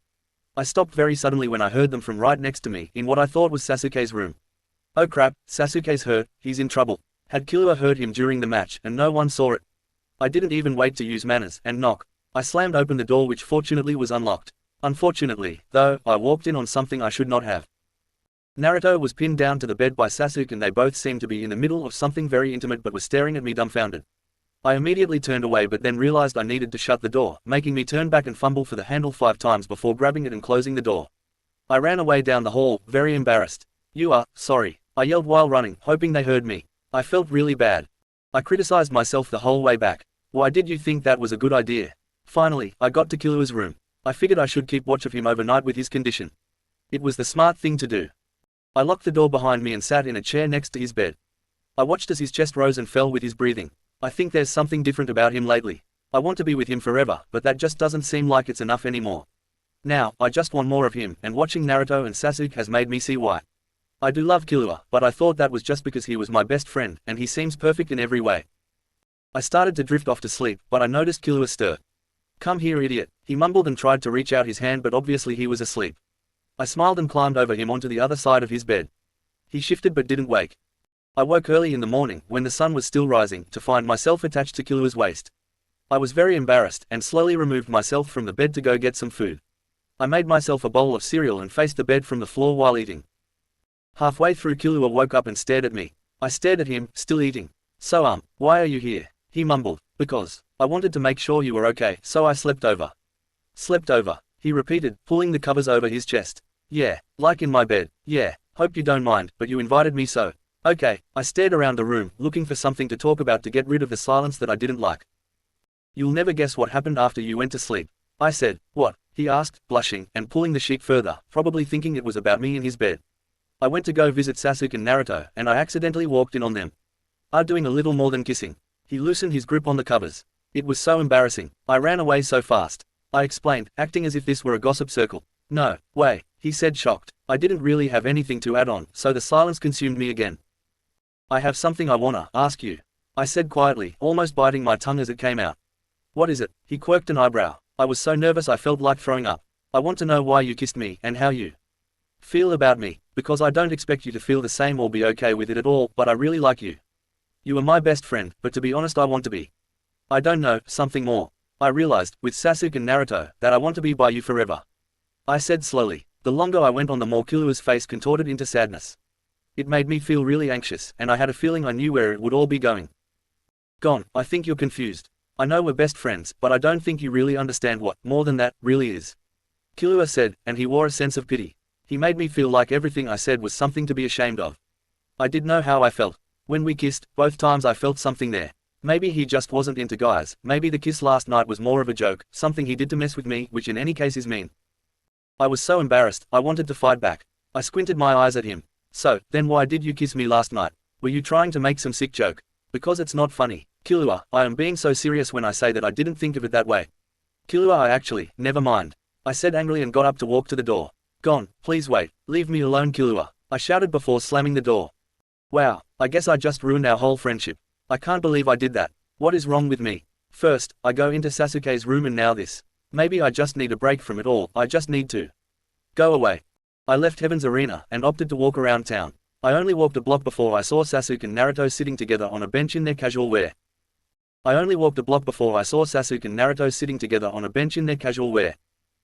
Oops, this image does not follow our content guidelines. To continue publishing, please remove it or upload a different image. This is what they wear in everything outside of fighting, which they wear their original clothes because that's what they feel most used to fighting in.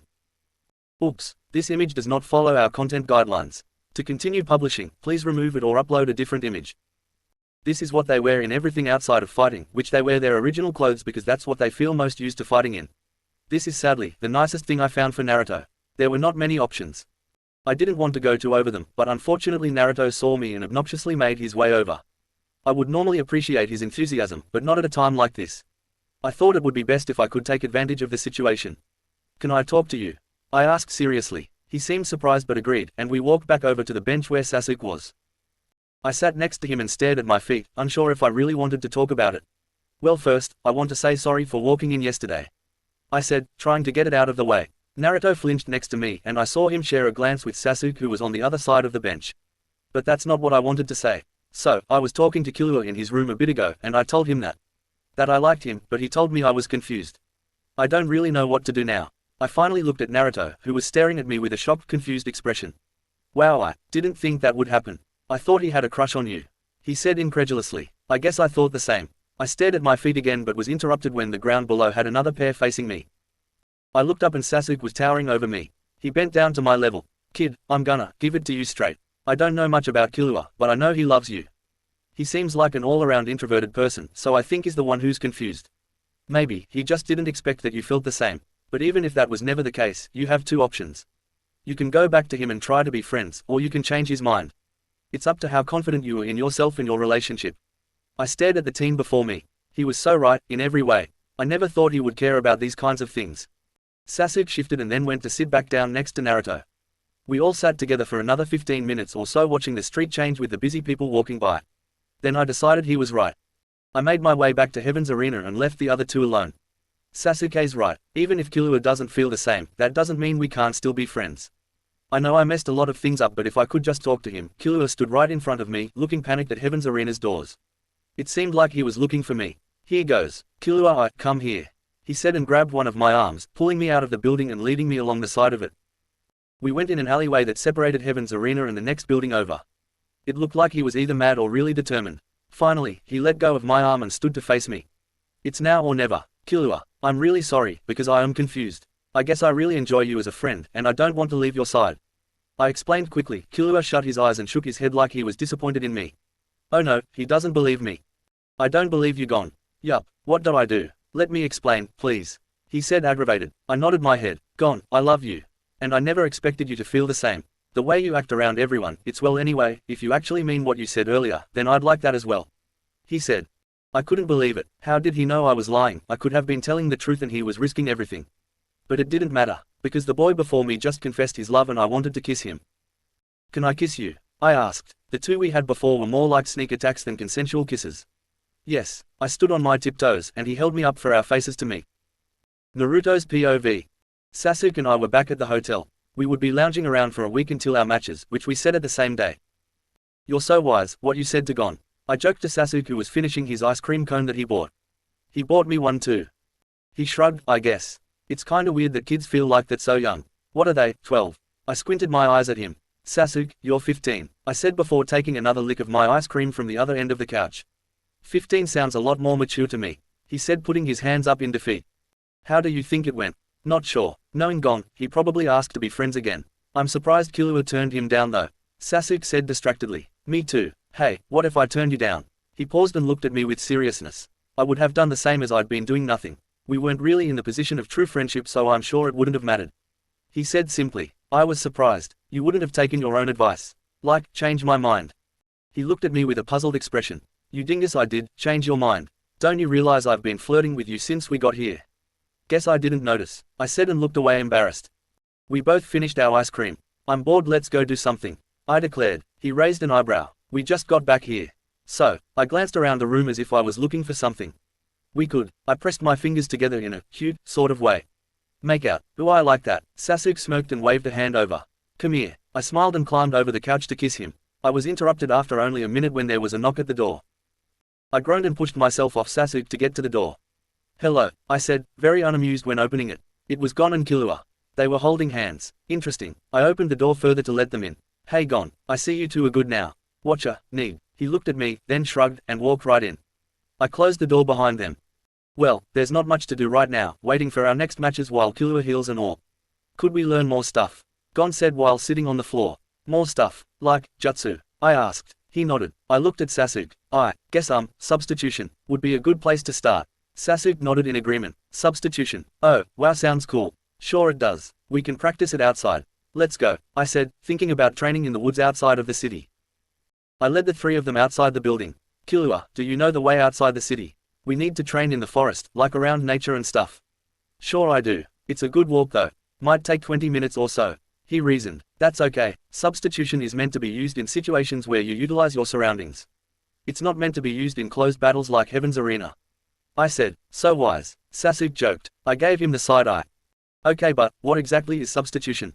Killua asked. When fighting in a battle, you can substitute your body for something around you, like a log. Sasuke explained for me. Sounds useful. Gon cheered. Mr. Wing taught us how to use Nen last night. Gon said after a while. Oh yeah, how'd that go? I asked. Well, it went fine overall. He used some sort of forbidden technique to get us to learn faster and whatnot. But before that, he was really pushy about our chakra and stuff. Gon said, yeah, apparently he was watching our match, and he kept asking where we learned to do Nen from because he's never seen anything like it. Killua said. Sasuke turned around and looked at him. And what did you tell him? He asked seriously. Don't get your panties in a bunch, Sasuke. We didn't tell him jack shit. Luckily, he taught us anyway. Killua sighed out. Sasuke scoffed and turned back forward.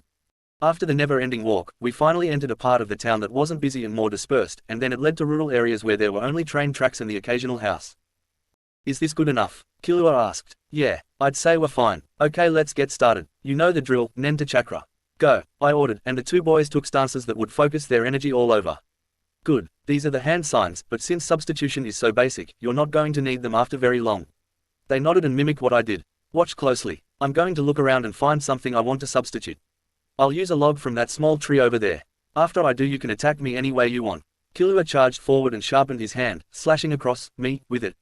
I disappeared and turned into a log, leaving me in the place of the tree. Nighttime finally came after a long day of the four of us hanging out. Gon made us watch 3 different cheesy movies that he thought were really good. I started to understand them a little more, but I mostly slept through them. Hey, I have an idea. Killua, do you want to sleep over? Killua looked up from a thread he was picking at on a pillow. What, here? He looked around my hotel room. You can't just invite yourself over. Sasuke objected. I think it's cool. I've never had anyone over at my house back home. Guess I didn't have any friends too. What about Sasuke? Gon interjected. I shook my head. No, that's not no. I didn't really feel like explaining that we weren't the best of friends back home. Sasuke was nervously picking at his fingers next to me. Well, if it makes you feel any better, Naruto, I never had any friends either. He said simply. I looked over at him.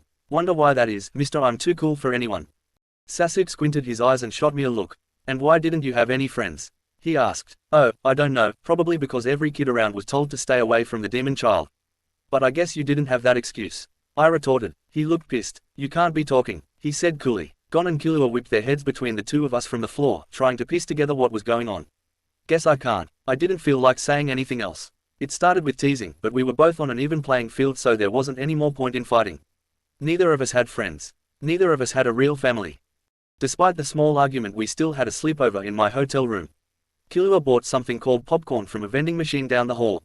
I thought it was delightful. Sasuke thought it was gross.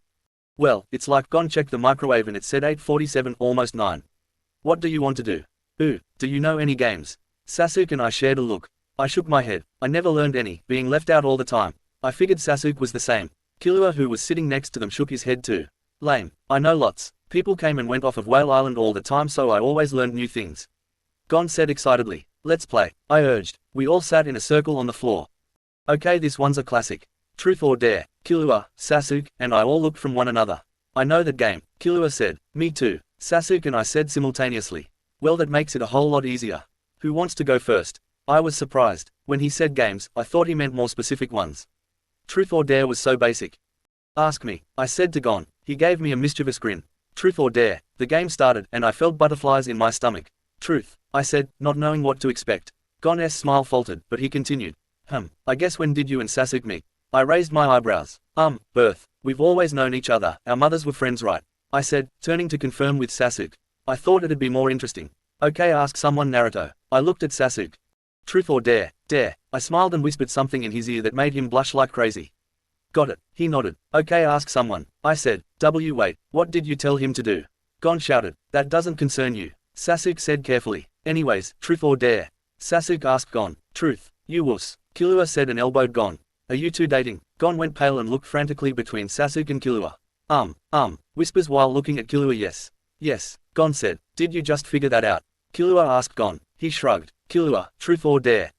Killua rolled his eyes but moved on. Dare. Gon giggled and tapped a finger on his lips as if he was thinking, but never said anything. Oh, Killua said and gave Gon a small kiss. Oh, that's it. Anything more and you leave. Sasuke scowled. Don't be mean, Sasuke, it's cute. He side-eyed me. After we finished a few more rounds of the game, Gon passed out like a baby, so Killua wrapped him in a blanket and they went to sleep on the floor. So then, we can leave them, we'll be right back. Your place, I whispered to Sasuke as we crept off the couch in the dark. I locked the door with a key behind me. Sorry for arguing earlier, I said in a normal voice since we left the boys. We kept walking down the hall to the elevator for Sasuke's room. I know, me too. So why did you dare me to do this? I shrugged my shoulders. It's the first thing I thought of. That's kind of perverted, he said. You can't tell me you've never thought of it. Fair. The elevator dinged and we made our way to his room. He unlocked his door with a key and pushed it open. He shoved the key back in his pocket and opened his arms out toward me. I wanna carry you. What? You said I can do whatever I want. I want to carry you. Okay, I said happily and jumped up on his waist. He supported me and shut the door behind us. Those kids are exhausting, he groaned as he threw me onto his bed. No, they aren't. He rolled his eyes and didn't say anything while he pulled off his tank top. I do not feel like writing that smiley-faced sorry, but I don't write smut. I'm only 14. We should go back now. It's midnight, I said while Sasuke was laying down and panting on the bed. I pulled on my pants and shirt. Sure, hey, if you don't want to sleep in my bed, I can just tell the boys you went back to your room when they wake up. I suggested. He shook his head and got dressed too. Nah. We crept back into my room and nobody woke, so Sasuke and I snuggled in my bed. Morning. Why was it so sunny out? I thought while rubbing my eyes to adjust myself. I felt my hands rub into something not soft beneath me. I was just in my bed, did I fall on the floor? I snapped my eyes open to focus and sat up. I was in the middle of a forest, on a sandy path. What the fuck? I mumbled, which stirred something behind me. I snapped my head around and Sasuke was on the ground as well. He looked in the same state of panicked confusion that I was. What the fuck? He repeated, while looking around. We both got up and looked around. I'm in my orange jumpsuit. I know I didn't fall asleep in it. I pointed out to him. He looked at me up and down and then pointed to my forehead. You're wearing your headband too. He said, you're the same. After a few more minutes of observation, Sasuke finally spoke up. No doubt about it, we're back in the elemental nations. Haha, cliffhanger. Hope you liked this chapter. I have officially written 68 pages and 43,000 plus words of this story in Microsoft Word. I know these chapters are pretty long lately. SRRY. Chapter 14. Sasuke POV. After a few more minutes of observation, I finally spoke up. No doubt about it, we're back in the elemental nations. Naruto snapped his head around from a suspicious tree and gave me a puzzled expression.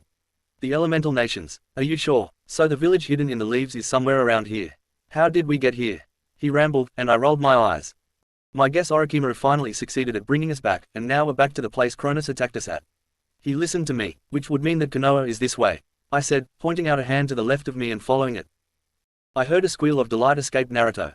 Ooh, I'm so excited, I can't wait to eat Ichiraku ramen. In fact, I'm going to do that first. He shouted. I smiled. It was probably better to meet with the Hokage first, but I would do whatever Naruto wanted. Finally, we approached the gates of Konoha. As per usual, 2 Chunin guarded them. When we were a distance away, one guard yelped and whispered something to the other. Naruto, they yelled. Of course, they knew Naruto, who didn't. Naruto smiled and ran up to the gates. I tried to catch up to him without running. You must report to Lady Tsunade at once. One guard ordered to me. Naruto was acting giddy and wasn't paying attention. Of course, I lied with a smile. Come on Naruto, let's go see the Hokage, I said while directing him into the village. He flashed me a worried expression, but I winked at him. When we were away from the gate and walking to Ichiraku's, I said, I'm here to do whatever you want to. We can eat ramen first. He smiled and nodded fiercely. On the way there I noticed one of our classmates, Hinata, the one who very obviously has a crush on Naruto, spot us. She looked like she had seen a ghost. It looked like she was trying to decide between running to an authority or talking to Naruto. She decided to talk to Naruto. Naruto, you're back. We all missed you. I was worried you would never come back. She whispered lightly. I tried as hard as I could not to roll my eyes at her. Hinata, we were just about to go eat ramen at Ichiraku's, did you want to? I grabbed his hand and shot him a look. I think he got the big picture. Yeah, we'll see you around, he said, and we kept walking. Thank God. Naruto, wait, she whispered, shouted. Oh shit. I let go of Naruto's hand to see what she would do, though I already knew what it was. Naruto faced Hinata and she blushed. I have something I wanted to tell you, she said while pressing her fingers together. Oh God, in private. Naruto stopped smiling and slightly glanced at me. Sorry but, no thanks. Can you tell me here? If it's not a bother, he said. So he's not stupid then. It seemed like he knew what's up. Oh, yes, that's fine. I didn't mean to make you upset. Naruto smiled again. No, I'm not upset at all. Well, Naruto, I realized during the time you were gone that I glanced at Naruto and he was staring intently at the shy girl before us. I like you, Naruto. Cool, she went with, like. More like, I'm obsessed with you, Naruto. Naruto seemed to be beyond shock, but quickly collected himself. I appreciate that, Hinata, he said. I couldn't tell if he actually knew what she meant, or if he was trying not to assume. I decided to help him. She means, like. I whispered to him. He nodded without looking at me. But I'm already in a relationship, he said matter-of-factly. I gave out a tiny smile. Hinata looked both shocked and deeply hurt. I would have felt bad if I didn't know how hot my boyfriend is.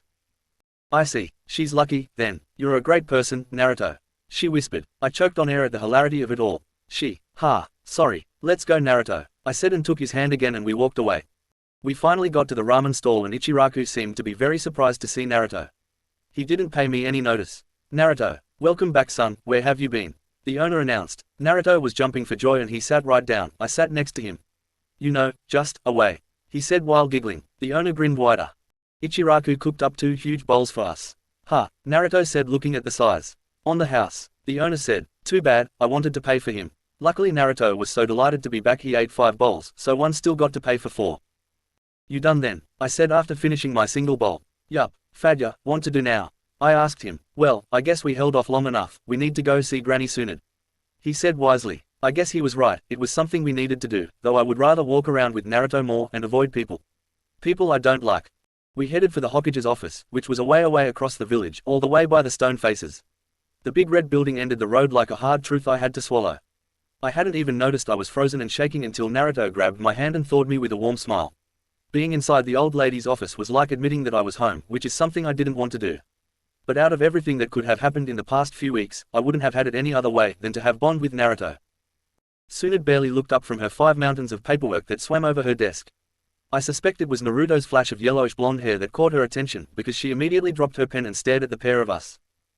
I found out that Tsunade does care about some things. Some could even say she's sentimental about them. One of those things, I learned, is Naruto. Tsunade's eyes started to look glassy as she silently got up from her desk and sauntered over to Naruto. Then the tears rained down. You're back. You're home. When did you? She choked and gave him a hug. I observed them from afar, not wanting to interrupt the sweet moment.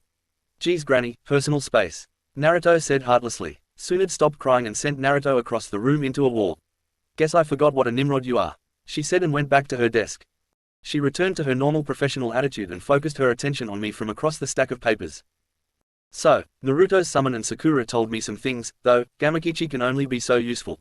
Would you like to talk about it? I don't expect either of you to be ready for any missions yet. She said, and Naruto finally recovered and stood next to me. I sighed. Explaining things is so exhausting, and I know Naruto won't help anything. We went to another world, fought some people, did some challenges, and made some friends. That's all, I said shortly. The Hokage squinted her eyes at me. That's all, you've been gone for 2 months. She exclaimed. I sighed again, starting to sound like that loner Shikamaru. Yeah, that's all, it wasn't even a month for us. I explained. Interesting. Well, I'll have you know my pupil Sakura came back here in shambles, talking her head off about you. She said while taking out a bottle of sake and drinking from it straight. I'm sure, she thinks I have a girlfriend. Well, if that's all then, can we leave? Sure, fine, whatever. Take your time getting back into the feel of things. I'll give you a month at most before you are both back on missions. If I was you, I would go talk to your team and whatnot. She said lazily. Bye, I said dryly and took Naruto's hand to leave. I could have sworn I saw her quirk an eyebrow and open her mouth, but I shut the door to her office before she could ask any more questions. We left the Hokage's building. Granny Tsunad's right, we should go find Kakashi and Sakura. Naruto said while we walked past some sketchy villages that shot Naruto contemptuous looks. I gave them the finger when Naruto wasn't looking. Sure, we can get Sakura first. I said. We went around her place. She was sitting on a balcony that stuck out from her room, looking out into the open. When she spotted me, she looked like she would burst into tears or melt. She went inside her room and after a minute came out the front door. You guys, she said and ran forward to hug Naruto. I stood back and saw her mid-hug shoot me a look. I knew she was trying to make me jealous of him or some bullshit. I was actually jealous of her, but that's something she doesn't need to know yet. Let's cut to the chase, I said after they stopped hugging and I saw Naruto's face change 3 shades of pink. Her mouth curved down and she interrupted my train of thought. Wouldn't you rather visit your girlfriend first? I glared at her. He already has, Naruto said in a shockingly cool voice. I never expected him to get fed up. Oh, she whispered embarrassed, and for the record, I squeezed Naruto's hand and he paused to look at me. I shook my head. The truth was, I didn't want anyone to know just yet. Some people in this village can be so irrational. Normally I couldn't give 2 fucks, but Naruto's reputation and chance at being Hokage could falter if he lets it out. Sakura shot the 2 of us a muddled look. I backtracked and looked at her. As I was saying, Naruto and I wanted to meet up with Team 7. Would you come with us and find Kakashi-sensei? We can like eat or something. I looked at Naruto. What do you want to do? He shrugged. Yeah, we can eat. Barbecue sound good, he asked thoughtfully. He is so cute, I would have kissed him if Sakura wasn't there. Of course. Sakura kept her mouth shut almost the whole way as she walked us to the spot where Kakashi was hanging out today. Why'd you look at Naruto like that when he was about to tell me something about your girlfriend? She said in air quotes sassily. Let me guess, your girlfriend isn't real. Are you just trying to make me jealous or something? She accused. How ridiculous. She couldn't even look at me while she said it. She just kept looking forward. I felt Naruto grab my hand next to me, so I looked at him. His eyebrow was raised, and he was giving me a look that said, is she sirs?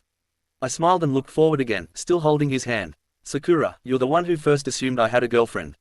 It's not really something you would understand, but I am in a relationship. I glanced at Sakura. She seemed even more addled than before. Yes so, then you. I don't get it, she said, finally looking at me. We're here. Naruto interrupted, and there was Kakashi, reading under a tree. Kakashi-sensei. Naruto cheered and broke away to get to Kakashi. He looked up from his book and I smiled. Naruto, Sasuke, what a pleasant surprise, he said, trying to stay collect. Do you want to go have barbecue with us? Naruto asked. Kakashi rubbed his head. I'd rather not, but it would be a good idea for you to eat with the rest of the teams. He suggested. That was honestly a horrible idea but it made Naruto jump for joy so I knew I would be dragged into it. That sounds great. We can invite teams 8 and 10. Sakura cheered. Naruto nodded vigorously. Yeah, and Bushy-Brow's team. Kakashi rolled his eye. You guys are a head sore. I heard him mumble. With that Naruto and Sakura devised that each of us would gather a team. I got team 8. I didn't like the idea of separating from Naruto, but it couldn't be helped. I also didn't have any personal connection with Hinata, Kiba, or Shino, so I didn't know how it would go. Naruto went to gather Guy's team, which he had strong ties with. And that left Sakura to gather Team 10, which worked out because she was closely connected to Ino, who could gather the others easily. I found Kiba first because he was the only social one out of the 3. Hey so, Naruto and I are like back. And he wants everyone to come eat barbecue. I said awkwardly. He looked just as uncomfortable as I was. Ah yeah, I'll go get the other 2. He said lazily. Thank God, he was going to do the work for me. 5 o'clock, I said and walked away. I was bored and knew Naruto and Sakura would take their time, so I sat and swung my legs on a swing in the schoolyard that I always saw Naruto on. Naruto POV. I didn't actually know where any of Bushy-Brow's squad lived, which was a problem. Maybe I can just walk until I find someone, I thought, shortly after starting my search. Naruto, wait up. I heard Sakura yell from behind me. I looked around and saw her running to me. What are you doing, Sakura? You're supposed to be finding Team 10. I asked as she caught up to me. Oh, that can wait. I wanted to ask you something. This was starting to sound suspiciously like my conversation with Hinata. Sure, do you want to be my boyfriend? She asked me confidently, like she was sure she knew the answer. No, her smile faltered. What? I already have one. You already have a girlfriend. Who? That's, oh well, it doesn't matter. Honestly, I only asked because I wanted to make Sasuke jealous. Can you just tell me who Sasuke is dating already? She admitted. I thought about it. Should I tell her? I don't have Sasuke's permission. After all, he stopped me from telling her earlier. Maybe he isn't ready to come out yet. I'll give it to you straight. I just don't know if Sasuke's ready to tell anyone yet. I wouldn't want to go against Sasuke's area of comfortability. You're his teammate, so I'm sure he'll tell you soon, but when he's ready. I said. She stood silent like she was mulling something over.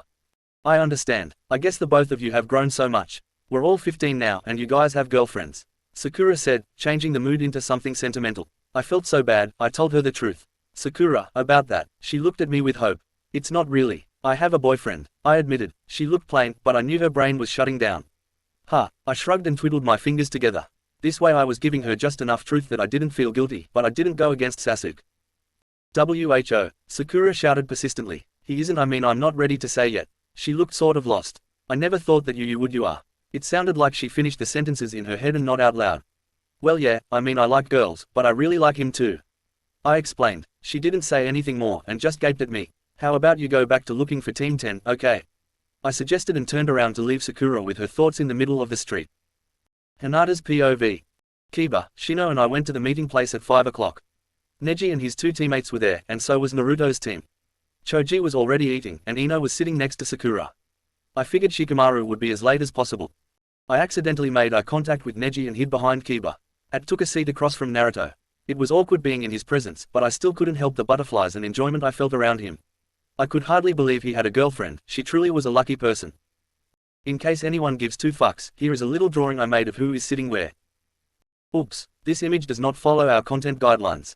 To continue publishing, please remove it or upload a different image. In case anyone gives two fucks, here is a little drawing I made of who is sitting where. I put a lot of thought into it based on everyone's relationship to one another. Skip to the next paragraph while I explain. I needed to put Sasuke and Naruto together, because obviously. I also needed to pair Ino and Sakura because they're friends and they gossip, and Shikamaru and Choji because they're both kind of loners and only have each other. I wanted to put everyone as close as I could to their team. I also had to make sure Hinata was across from Naruto, and Lee was next to Naruto, and that the rest of Lee's team was close to him. And the last thing I needed to do was put Neji and Shino at either end of the table because they're the loneliest.